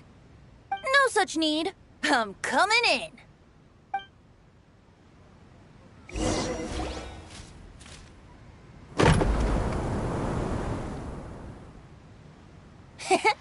You finally let me in. Hello, hello. No matter if we've met before or not, this moment marks a brand new encounter. Old friends and new. Happy Lantern Rite. Oh, it's the tone-deaf bard. Oh, he seems to carry a valiant breeze wherever he goes. It looks like we're gonna be friends. Fate has brought us together, so come on, take a seat and be my guest. Help yourself. Oh, I'll ask them for another set of cutlery. This young lady here is as bright as a fresh bouquet of flowers in the morning's rising sun. She no doubt is the one with the most authority here. Whoa, these dishes look amazing! Is it really okay for me to join in? All right, I'm digging in. Huh, it's you. Oh, isn't this Zhenyu? Zhenyu? Yep. Now that I've taken a closer look, you're a fan of Zhenyu's works, aren't you? I met Xingqiu at a light novel convention. How I wish we'd met sooner. I never expected that there'd be another person in this world who could interpret Zhenyu's new novel as thoroughly as I could. Venti, you're being too humble. Considering your poetic talent, your fundamentals are way more impressive. Could this new guest be Master Xingqiu's friend? Yes. Monsters become more active than usual as we get closer to Lantern Rite. I was patrolling Dihua Marsh a few days ago, when I happened to run into this... You've already forgotten? I'm a bard, remember? And bards go around singing wherever they like. Oh, right. And this bard was performing in Dihua Marsh. It was a moving melody, and it made me feel relaxed and at ease. I couldn't help but stay and listen. Thank you for your patronage. I understand now, too. I'm Zhongli, currently working at the Wangsheng Funeral Parlor. It's a pleasure to meet you, new friend. Mm-hmm. And I'm his boss. Oh, and if there's anything unsatisfactory, let me know anytime. That's very considerate of you. Oh? No wonder. Only a boss as savvy and reliable as you would be able to hire such an impressive consultant. Oh, you're too nice, Venti. Not to brag, but our consultant truly is impressive. His knowledge extends across the stars and the land, and there's nothing throughout history that he doesn't know. From the sophisticated way he speaks, it's hard not to suspect that he could very well be an Adeptus in disguise.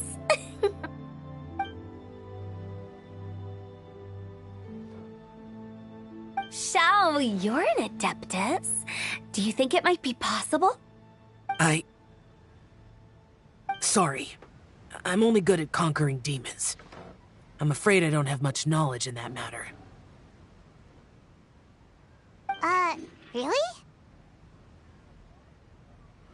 But Paimon thinks you're super knowledgeable.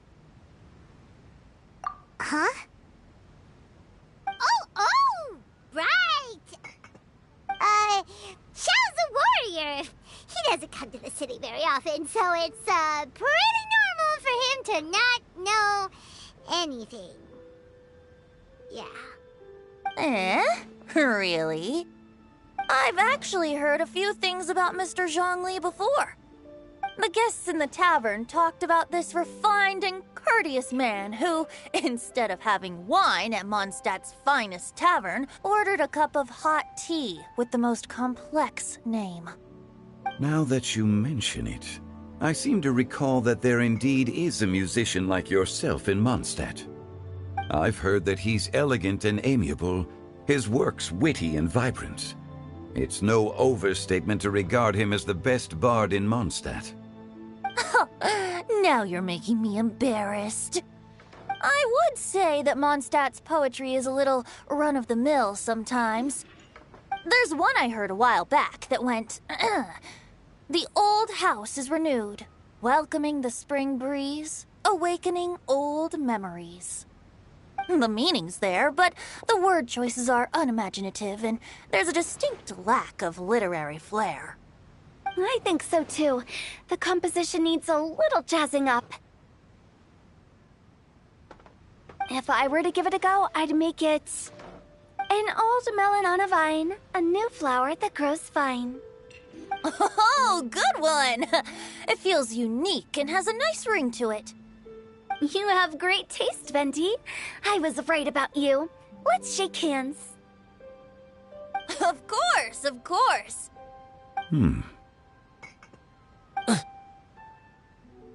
Hey, Xingqiu! Mind lending me a few books when we get back? Pick out some well-written ones. I don't know if it's my own lack of literary knowledge, but I couldn't tell the difference between those two. I don't think it's your fault. Chongyun's right. It's not our fault.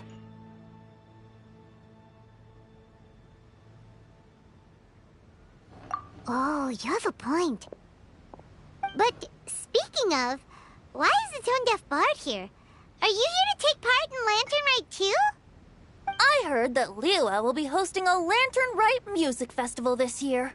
As a musician myself, how could I possibly resist the temptation to come take a look? Or listen. Getting to know other musical styles is essential to sparking inspiration, don't you think? As for the Fontaine friend who hosted the festival, I saw him near Stone Gate the other day. The Iridescence tour has finally been held successfully for once, so I had to congratulate him. Don't think anything of it. By the way, I was watching as you entered Shinue Kiosk, but no one seemed to notice me. Should I say that it's because I'm an expert in hiding, or that a certain someone deliberately ignored the sound of the wind? Whenever Lantern Rite comes around, Liyue Harbor becomes bustling with activity. People are all busy watching the lanterns and strolling around the shops, and they might just go travel somewhere on a whim. It is rather difficult to predict another's whereabouts. The festival is in full swing and proceeding smoothly, and we're all gathered here with friends, new and old. This is no doubt a wonderful occasion worth celebrating. To come together with all of you at the beginning of the year, one can't help but be filled with joy. In a moment like this, I propose we raise a glass together. In my case, tea in lieu of wine. Very well said, Mr. Zhongli. That was exactly what I wanted to say. Now I'm getting a little self-conscious. I didn't cause you too much trouble barging in like that, did I? We usually drink wine during occasions like this over in Mondstadt, but since Mr. Zhongli insists on drinking tea, I'll give a toast with tea too. Everyone, thanks for the treat. You're welcome. As the host of this gathering, I hope everyone enjoys the food and drinks. May this year be better than the last. Considering that everyone may have other matters to attend to later, sticking to tea seems like a good idea. All of a sudden, they started proposing toasts. Should we? What's with the urgency?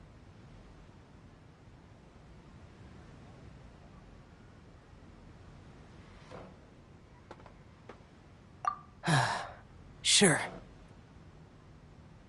Have you two finished eating? It's always nice to have a breath of fresh air after a meal. Helps with digestion. Paimon will come too.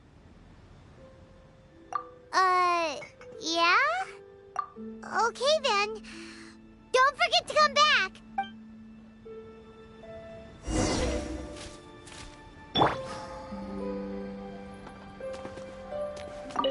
It seems like our new friend is an expert in wine.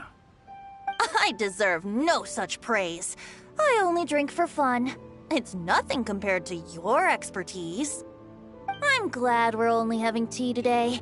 What if I got drunk and said something nonsensical? I'd surely become an object of ridicule to someone I've just met. No such thing. I wouldn't dare disrespect the director's guest. You're not allowed to leave Paimon here alone. To be honest, Paimon's worried about saying the wrong thing.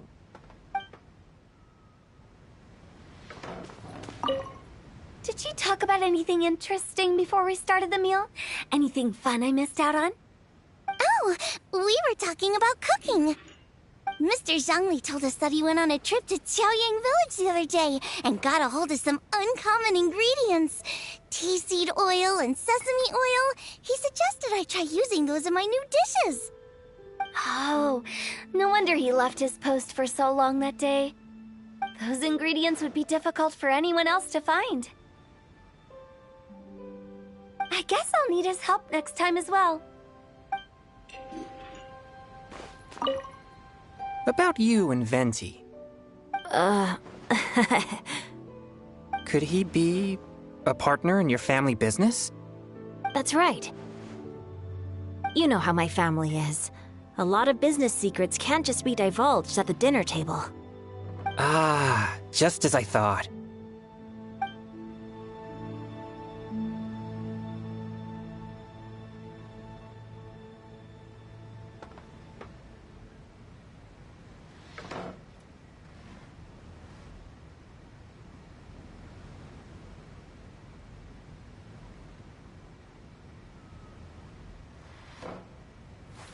Wait. Huh? No. Let's depart. You go ahead.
Are you all right?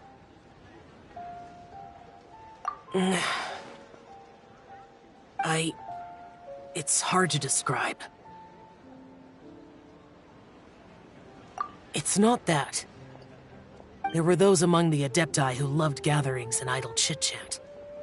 Sometimes they would call up a few others for a drink. Even I got dragged along to their gatherings many times. The Adepti all have their specialties, making most of them proud and arrogant. Everything they say is straight from the heart. It never gets too complicated. But this time...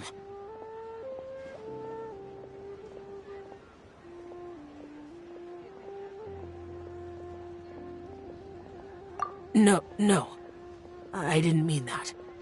So you know his true identity. I'll get straight to the point then. The Animo Archon is a free spirit, and his temperament is as carefree as the music he plays on the flute. It's easy for a god like him to live in harmony with humans, and that's something I might never be able to do.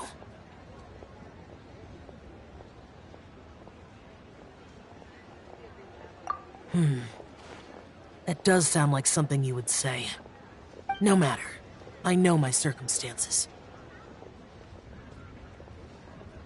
Whenever I think of the ordinary conversations I've had with you, it feels strangely novel. Yes. The parlor director went out of her way with the invitation, so it was difficult to turn her down. I had made mental preparations before agreeing to come. She told me that all the guests today would be acquainted with elemental power, and I knew that you would be here.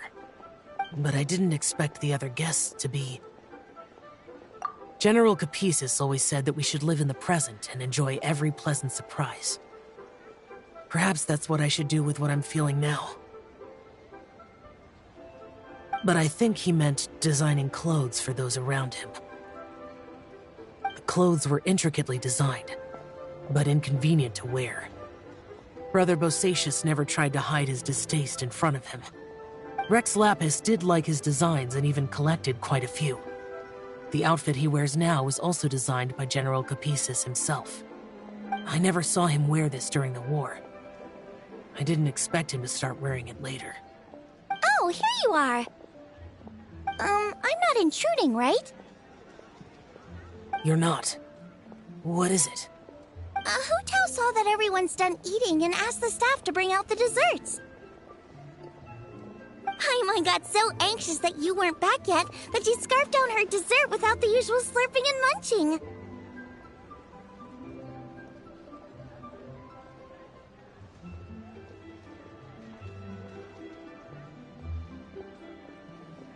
To be honest, I was kind of worried too. You looked a little restless just now, and I thought you weren't used to the food here and was planning to head back to Wangshu Inn for something Yanqiao made. You're worrying too much.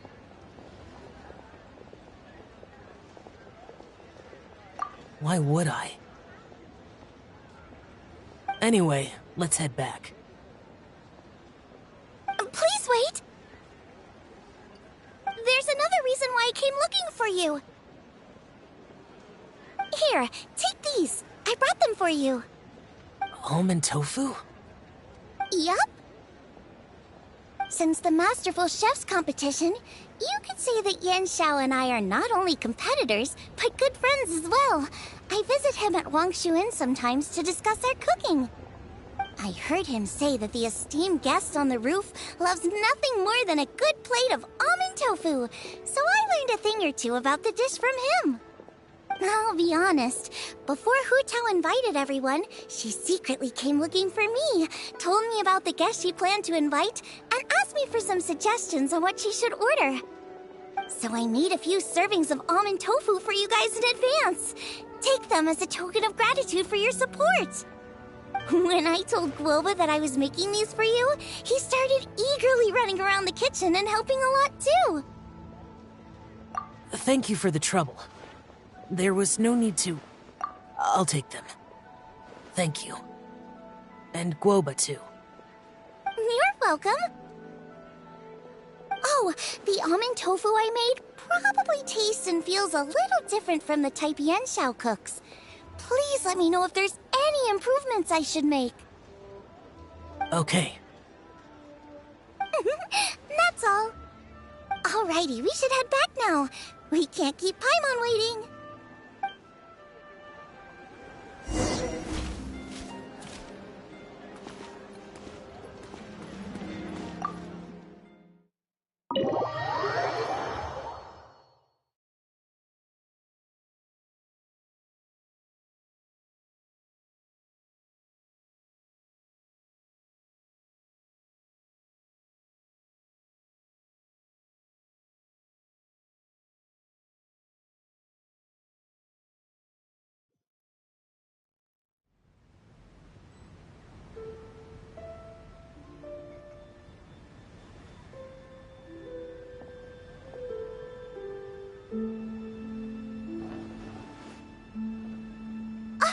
You're finally done whispering secrets to each other? So much for promising Paimon you'll be back soon.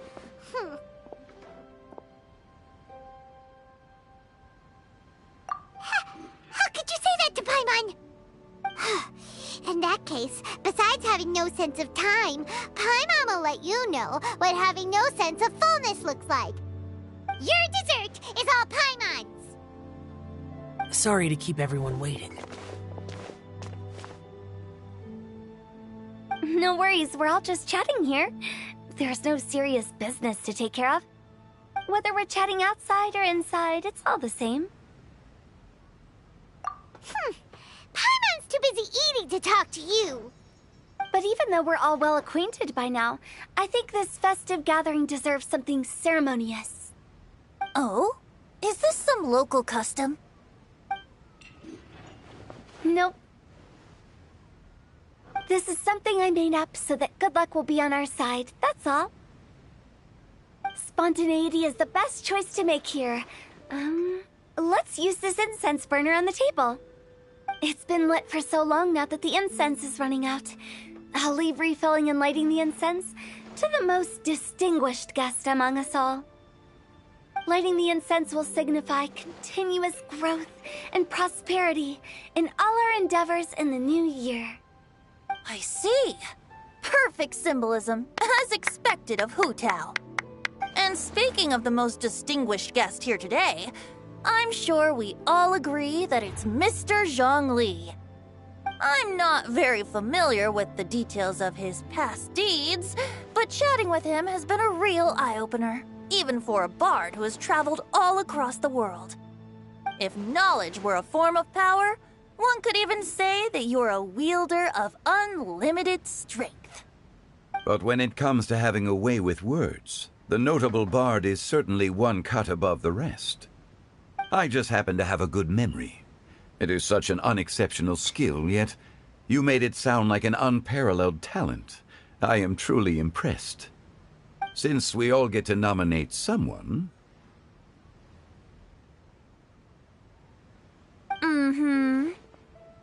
I think it's only fair that we let the parlor director light the incense. Huh? That won't do.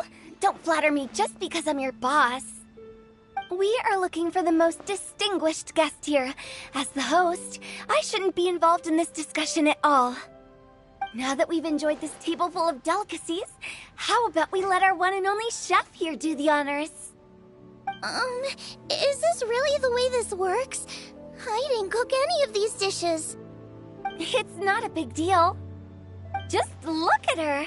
Xiangling, the disciple of an Adeptus, the Stove God's best companion, the winner of the Masterful Chef's competition. The only heir of the famous Wan Min restaurant. A good old friend of mine. There's no better choice. Why does Paimon feel like we're back at square one again? Please stop! You're making me embarrassed. If we're looking for a distinguished guest, surely the second son of the Feiyun Commerce Guild counts. It's one of the largest commerce guilds in Liyue Harbor. Huh? Don't get me involved in this. Ooh, not a bad choice. With the Commerce Guild's young master lighting the incense, we're all sure to make a huge sum of mora in the new year. That's not how it works. Making a fortune is indeed a fine wish, but it's of lesser importance than good health and happiness. Which means we should choose Chongyun, the skilled exorcist who keeps everyone's home safe from evil spirits. Huh? Now you're nominating me? I can't be the one when we have the Conqueror of Demons right here. Adeptus Xiao has the most seniority among everyone here today. We should... I refuse. I am most certainly not the most distinguished guest here. You should all be able to make the right judgment based on your observations. One person here is well acquainted with everyone else.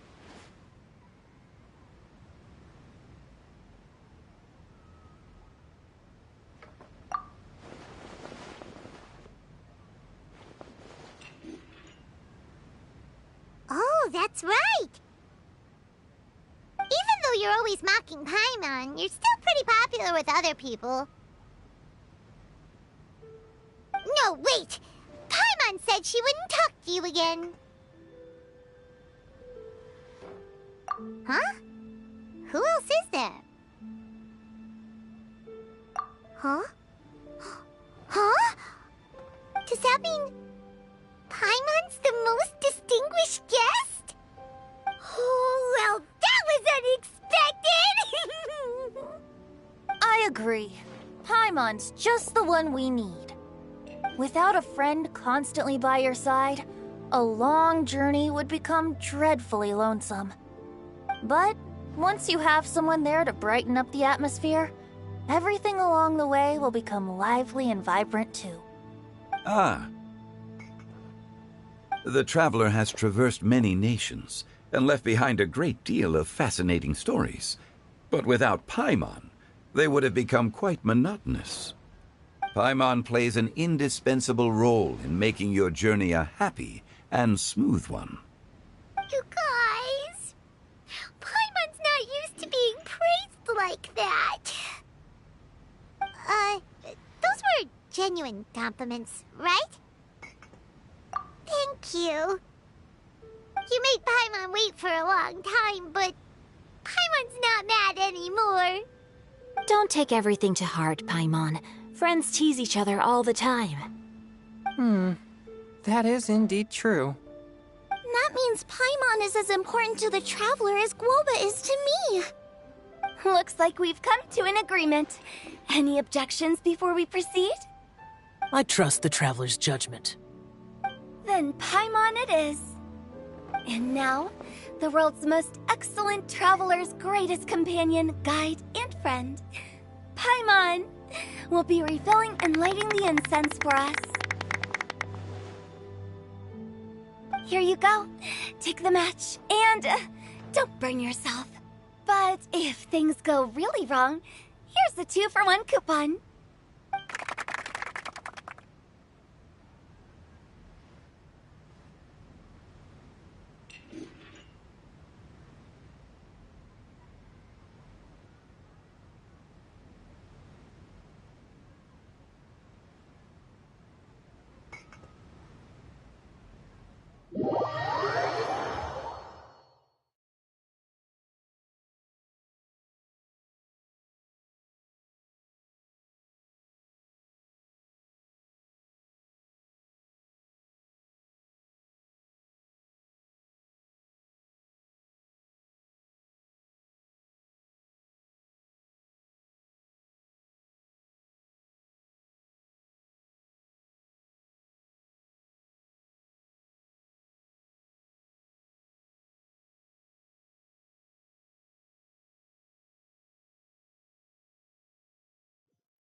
getting late.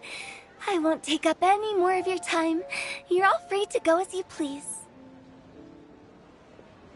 Yep, the tea was amazing too. You don't have to go all polite on me. Just remember to come when I invite you next time. Let's see. It's dark out, so I'm going to accompany Xiangling, Xingqiu, and Chongyun back home.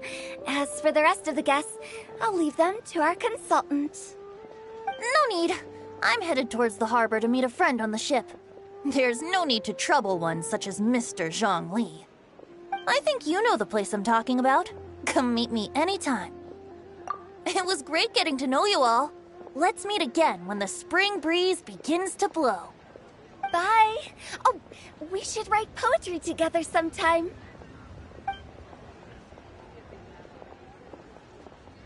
We'll catch you all later then. Don't forget to return to the parlor later. There's something I need you to do. Understood. See you later. Well then. Rex Lapis. Just Zhongli will do. I live as a mortal in Liyue Harbor now. I am just one among many who begin work at sunrise and retire to rest at sundown. If we were to consider status and seniority as Zhongli, I should be respectfully referring to you as Adeptus Xiao. Heaven forbid. I meant what I said. I heard that during the Lantern Rite Music Festival, you conferred with Streetward Rambler and Cloud Retainer. I take it as you've gained a lot more knowledge about the past? The same truth will sound different coming from different people. As more bear witness to a story, feelings and interpretations expand in variety too. I once had a pleasant chat about the past and present with a Sumeru scholar named Soraya, and learned a few things about her research topic. From the evidence she found and the conclusion she made, her area of research is already very close to the truth. But there are multiple sides to humans and gods alike. In the legends recorded by humans, some gods were depicted as arrogant and condescending, while others were kind and capable. But whether to me, Streetward Rambler, Cloud Retainer, or younger adepti such as Xiao and Ganyu, those adepti and gods that may seem extraordinary to humans are something more akin to close companions. This was as true back then as it is right now. Just how Xiao may seem unapproachable to most, but the Traveler has proved otherwise. So there's no need to dwell too much on certain things. Zhongli, what you're saying is... It looks like you understood what I meant. Ah. The director asked me to accompany you on your return, but I don't think you'll need my protection. I'll be taking a walk around and admiring the night scenery. After that, it'll be time for me to go back and meet up with the director. Goodbye for now. Bye, Zhongli! Everyone's gone now. Paimon always feels a little empty inside when a lively celebration ends. But at least you always stay by Paimon's side. No. Paimon got it mixed up. Paimon, the best and most distinguished travel guide, will always stay by your side, Traveler.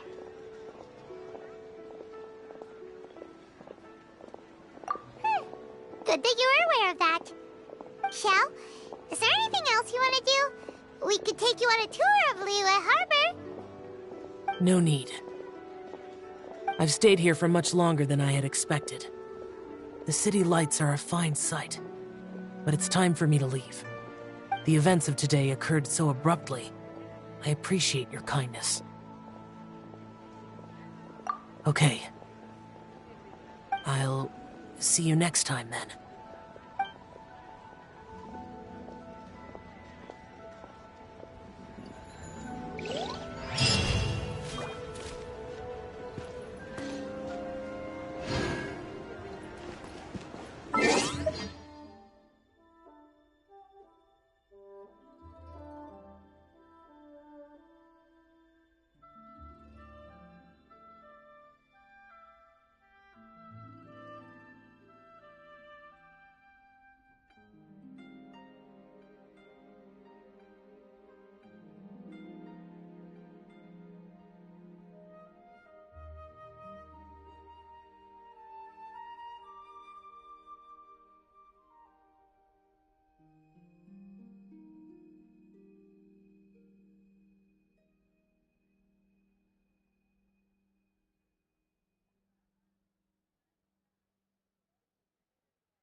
Okay, now I need to get a move on and write my next song.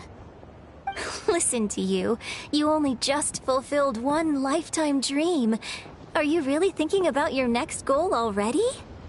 Don't try to tell me you ain't the same way. I bet you've already thought up a name for your next opera, haven't you? You know me too well, Xinyan. The Adeptus Seeking Voyage. How does that sound? Oh, man! Yeah, I can already picture it. I've also got just the finishing line for it. I'll close with, "And the celestial melody echoed through the clouds forevermore."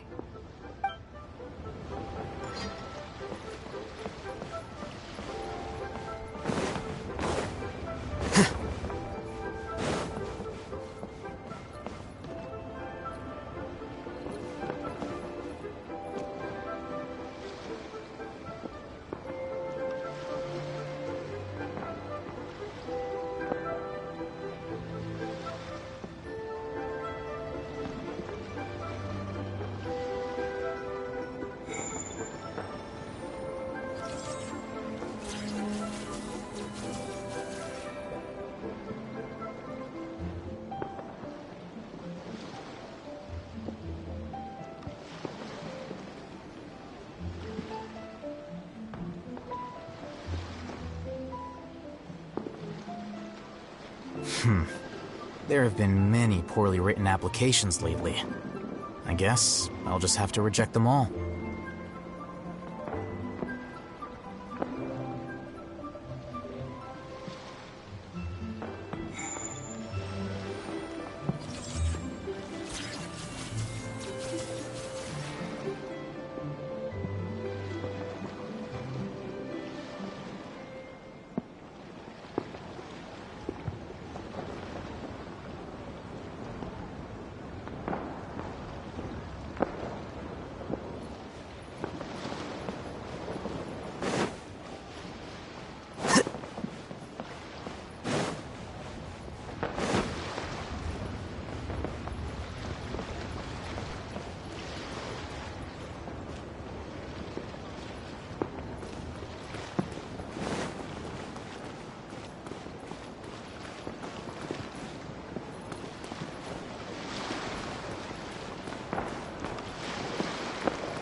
Try your luck betting on Jade?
Rise!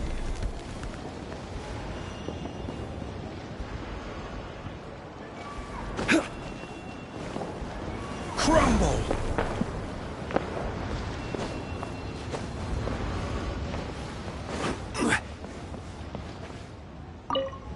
Lantern Rite celebrations are getting better by the year. Such wonderful music. Dr. Baiju, I've brought the herbs. Who are they for? The singers. Performing at a music festival is very demanding. Using these herbs in good time will protect their voices from damage. Oh, that's why you were preparing them all night.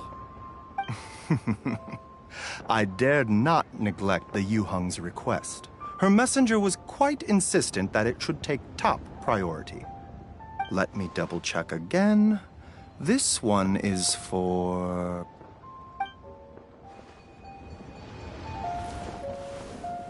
The Lantern Rite Dr. Baiju. The singers. Performing at a music festival is very demanding. Oh. Let me double...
Hey, don't tell me you called me over for just a game of chess.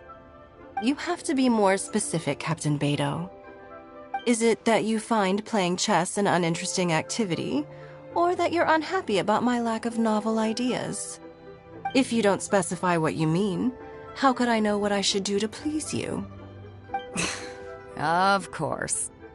I make a single remark and you reply with a full-blown lecture. Maybe we should deal with all official affairs publicly in the future. It might just make things easier. I'd be perfectly happy with that. I'm just worried that Captain Beidou's business might be negatively affected. Don't give me that. That woman from Yansheng Tea House sometimes comes aboard to ask for information. She requested the fleet to import some goods, but how could I not know who she's actually working for? Oh, you sure know a lot, Captain Beidou. How about I ask her to come over? Or maybe we go straight to her tea house. With one more person around, we'll be able to have some variety in our chess games. I hope that would be less of a bore to you. So, we're still gonna play chess after all.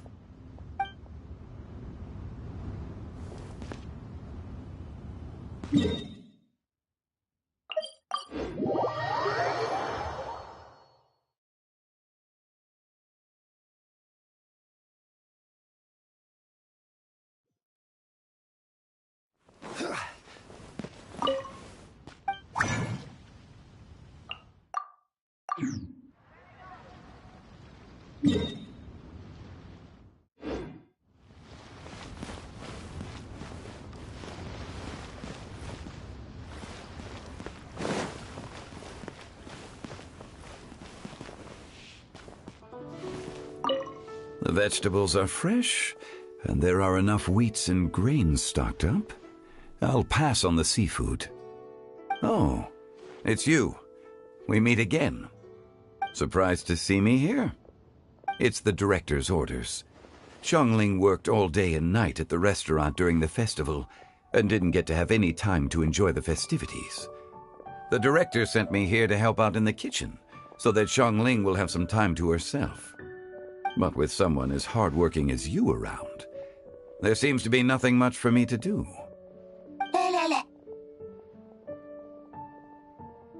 It feels good seeing my old friend in the kitchen, fetching ingredients and lighting fires.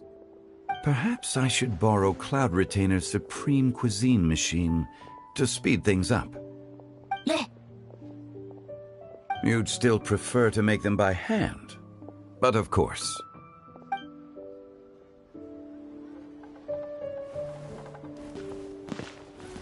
Should I save this money? Pay an festival.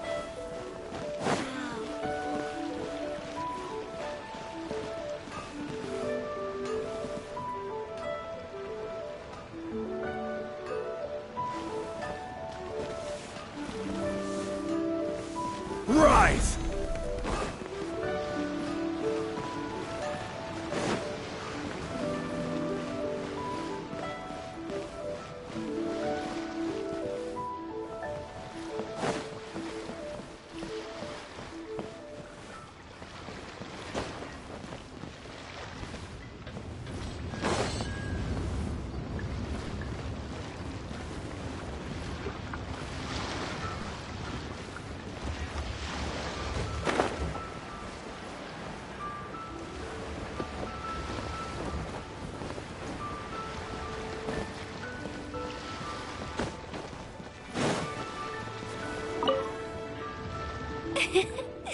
Xingqiu, you have to be honest.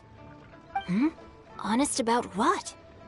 How did you and Venti really meet? Why are you suddenly asking that? Aren't they book buddies? Yeah, we met a few times at a book convention. That's all. Oh, really?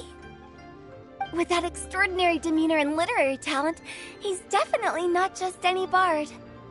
If he's someone that could hold his ground in a conversation with a consultant, he needs to at least be as talented as me. Perhaps you're overthinking this matter.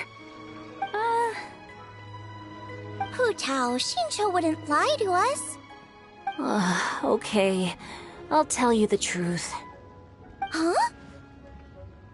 Xingqiu! I'm actually a fan of Venti's poetry. You all know that I love reading, and sometimes come across poetry from Mondstadt. Among those works, I admire the ones penned by Venti the most. Just as Hu Tao said, his artistry is the reflection of his personality, remarkable grace and exceptional literary talent. I guess Venti didn't tell you the whole truth back at the restaurant, because he didn't want to embarrass me in front of everyone. He's such a considerate person. Yes, right. I can confirm that. When Xingqiu was busy with other things, he asked me to buy him poetry books in secret. I see. That didn't sound like too much of a big deal. You could have told us right away. Well, I'm telling you now, aren't I? Oh, so that's your story. Forget it. Let's drop this topic. It's not often that the four of us are all together. What should we do next? Hide and seek, hopscotch, or some shopping? Since there's 4 of us, why don't we borrow a mahjong set?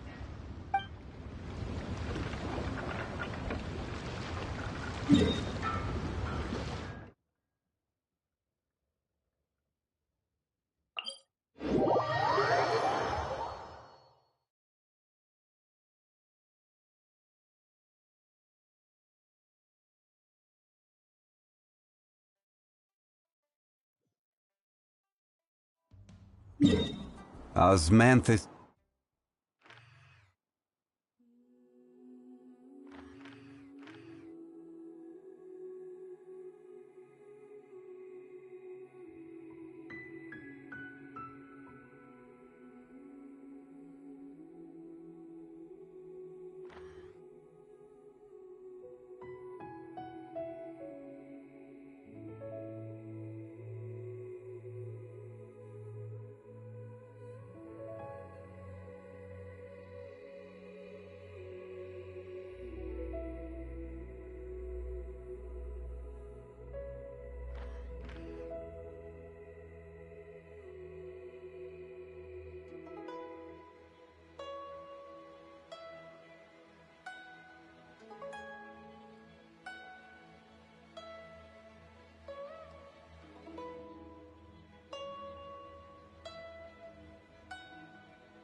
Wine tastes the same as I remember.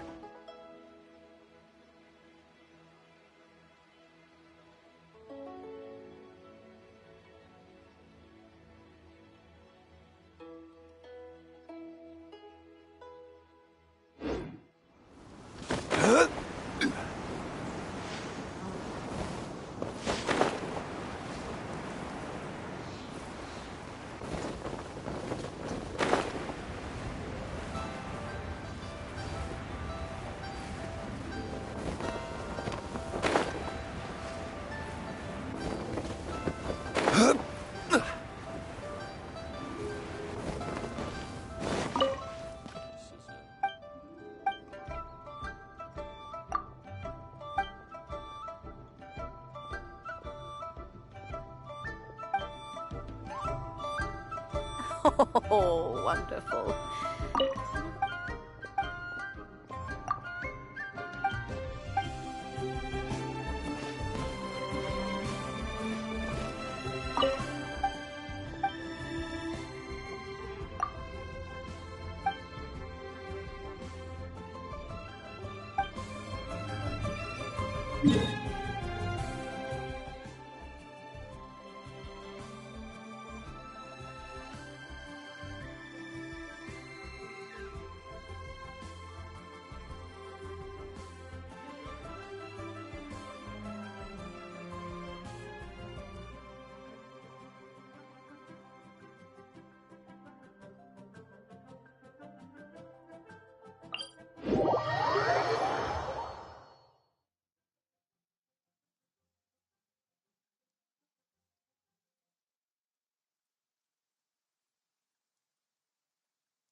Happy, and all the grandmas and grandpas in Chingsa Village had a great time too. You mean, what am I doing here? Well, just now, I did a performance for everyone. Although I can't play an instrument anywhere near as well as Master, I can still sing. Even Granny Roshin said I did a great job. She also gave me some candies.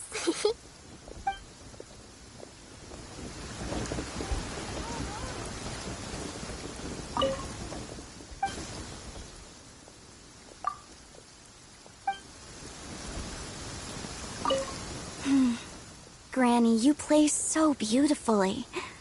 Do you think you could teach me? Oh, child, you simply never stop, do you? This festival is a rare chance to rest and relax. But here you are pestering me to teach you this, that, and the other. Don't worry, Granny. I'm a fast learner. And anyway, the sooner I start learning, the sooner we'll be able to perform a duet together. A musical duo is only as good as its weakest link. So you gotta teach me all your secrets, okay? All right. Well, you can start by making me some more tea and leaving it to cool on the side. Sure, Granny.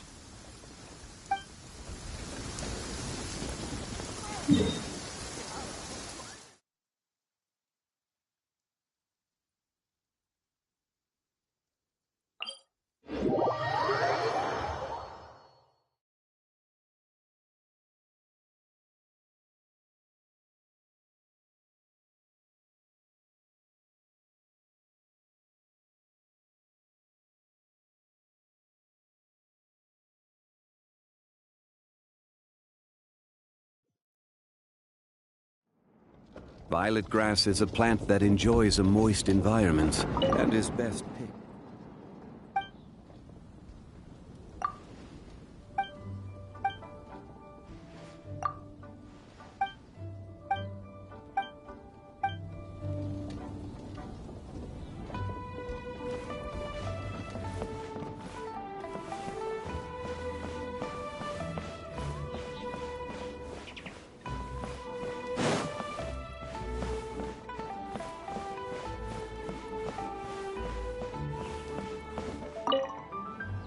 Yen Xiao just came up here with some almond tofu, but I haven't finished everything Xiangling gave me yet.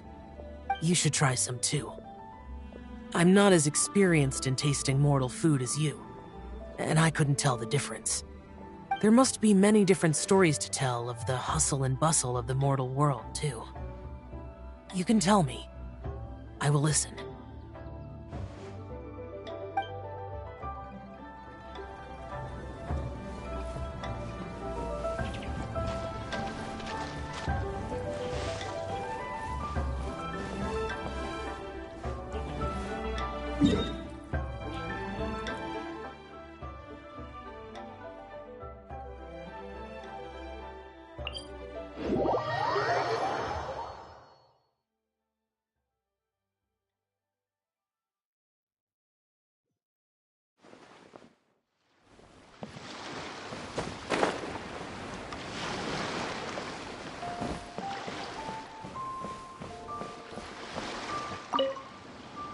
This is such a cool ship!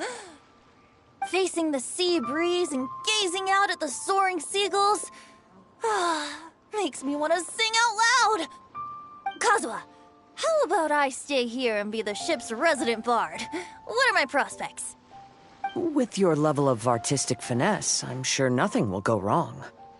But I'm afraid the sailors aboard are not the most versed in the arts. They probably wouldn't understand the deeper meaning your poetry holds. You can't say that for sure. Poetry is spur-of-the-moment creations. Anyone viewing the same sights and experiencing the same atmosphere would surely understand. There's a port in Mondstadt too, but I rarely get the chance to board any of the ships. Speaking of ships, everything's perfect about this one, except... Kazuha, could you tell your captain that my height says nothing of my age? I'm way past drinking age. How often does one get to enjoy a seafood feast on a ship?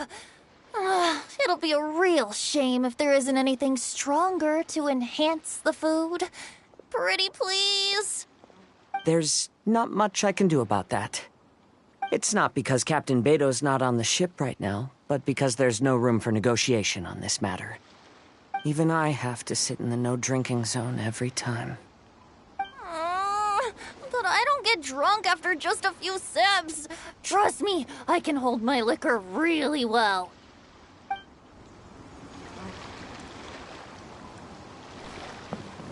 Crumble!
Add as...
Tigerfish, fresh off the grill! Adept, I love it! Everyone loves it!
You are not welcome here.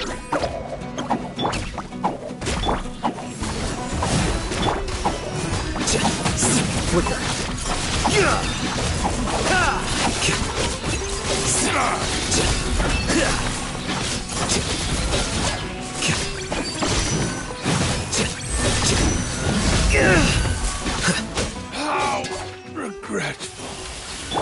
Stay put!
Don't be scared!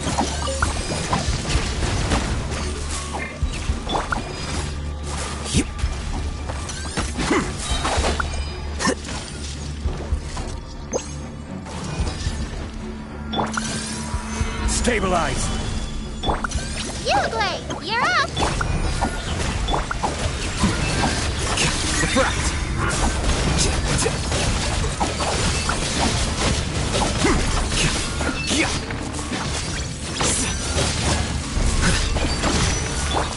Stay put! Pain, go away! Yeah. Let me scrub! Quicker.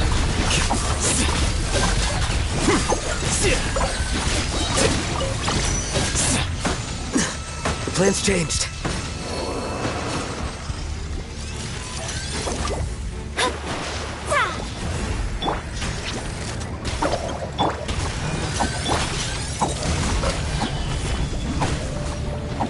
You shouldn't see me like this.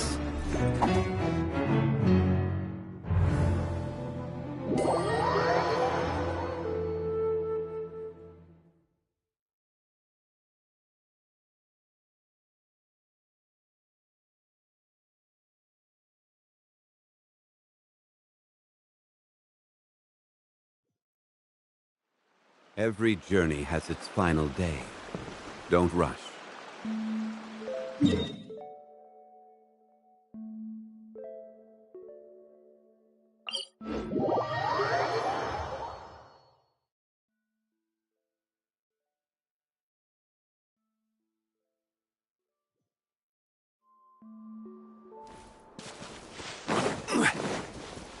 Don't be scared!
Squall and Fury.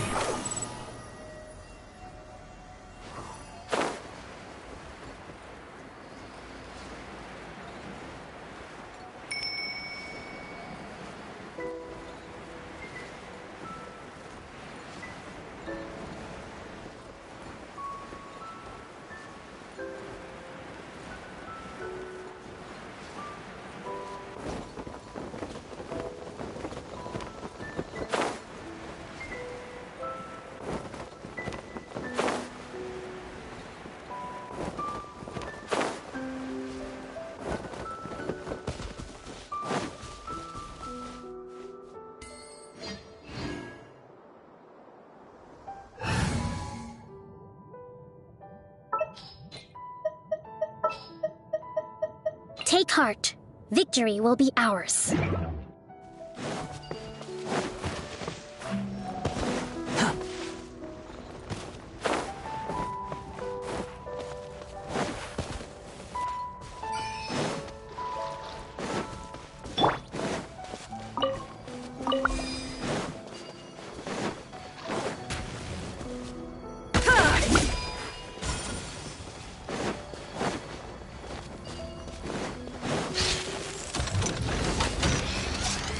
Down! Hold the line! Shadows of fate! Behold!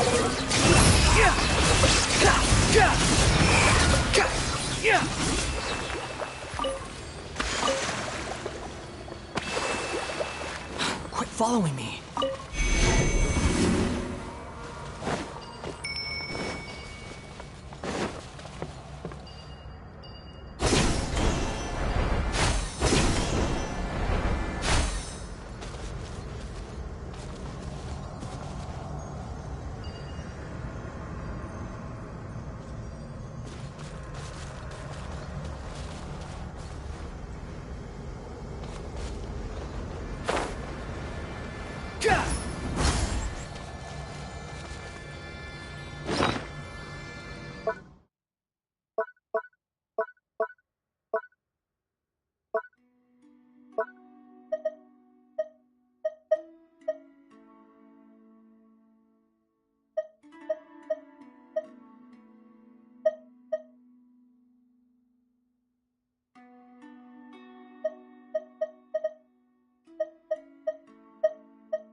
You think I've got a sharp tongue?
and shattered! Delve into destiny! Squall and Fury!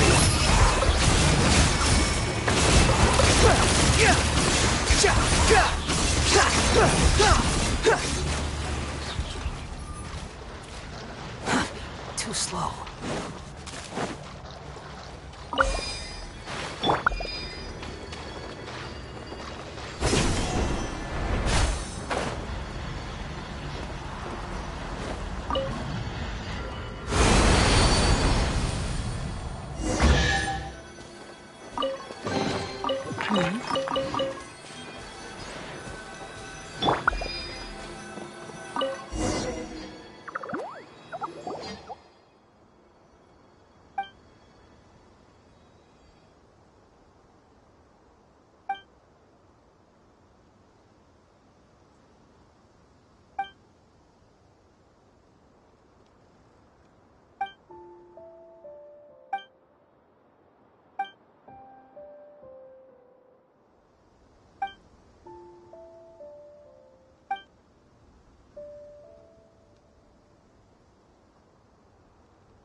Hold the line! Oh. Shadows of fate!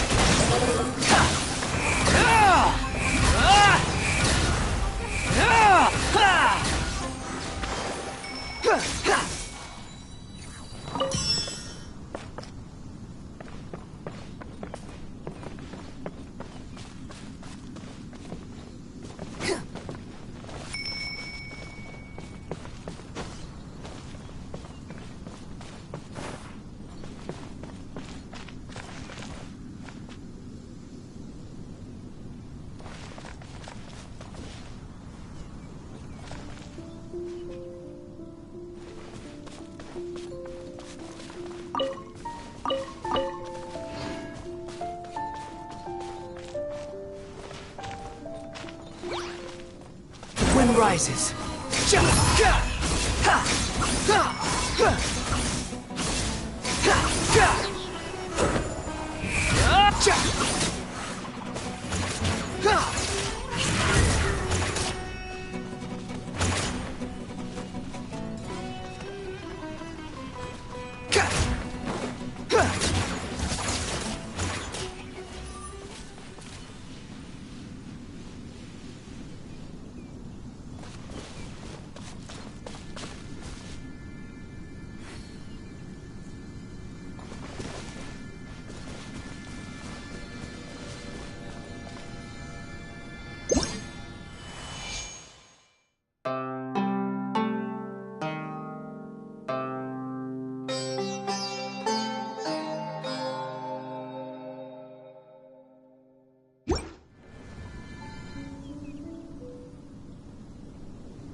Shine down!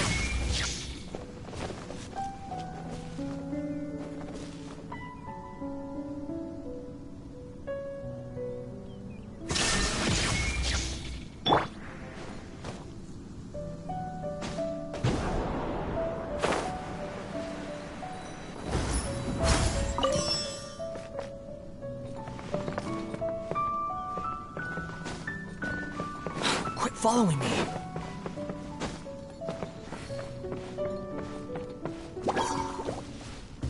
There is no escape!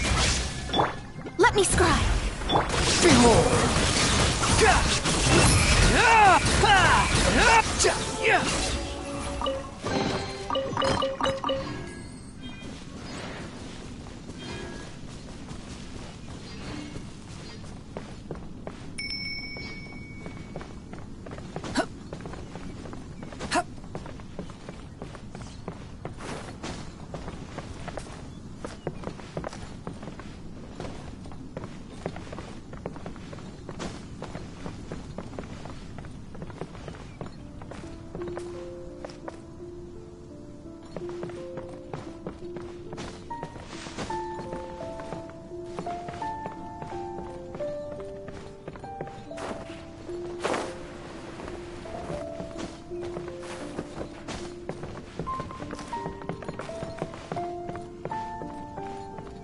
The wind rises.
Too slow.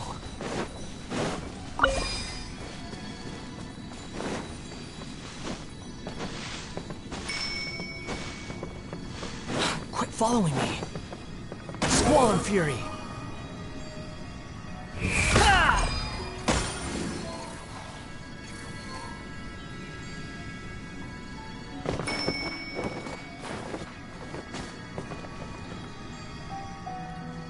The wind rises.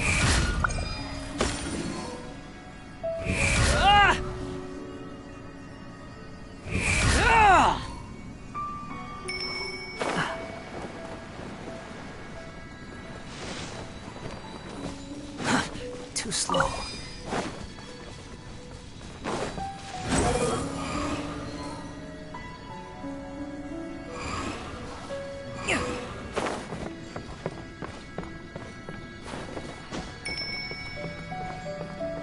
Squall and Fury.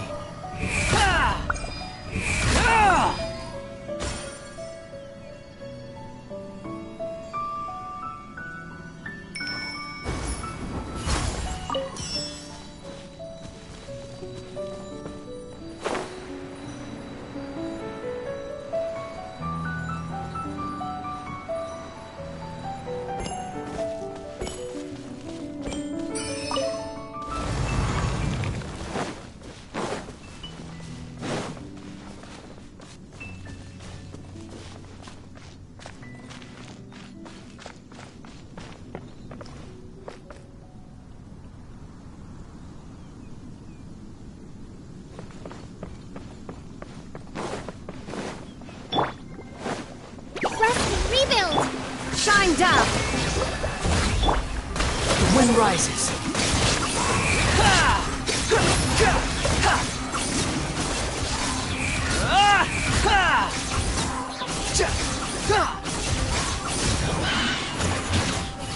Cry louder! Behold!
There's no such thing as pure freedom in this world.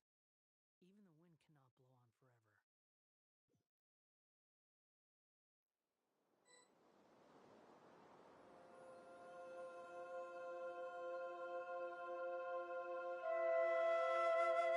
Hmm.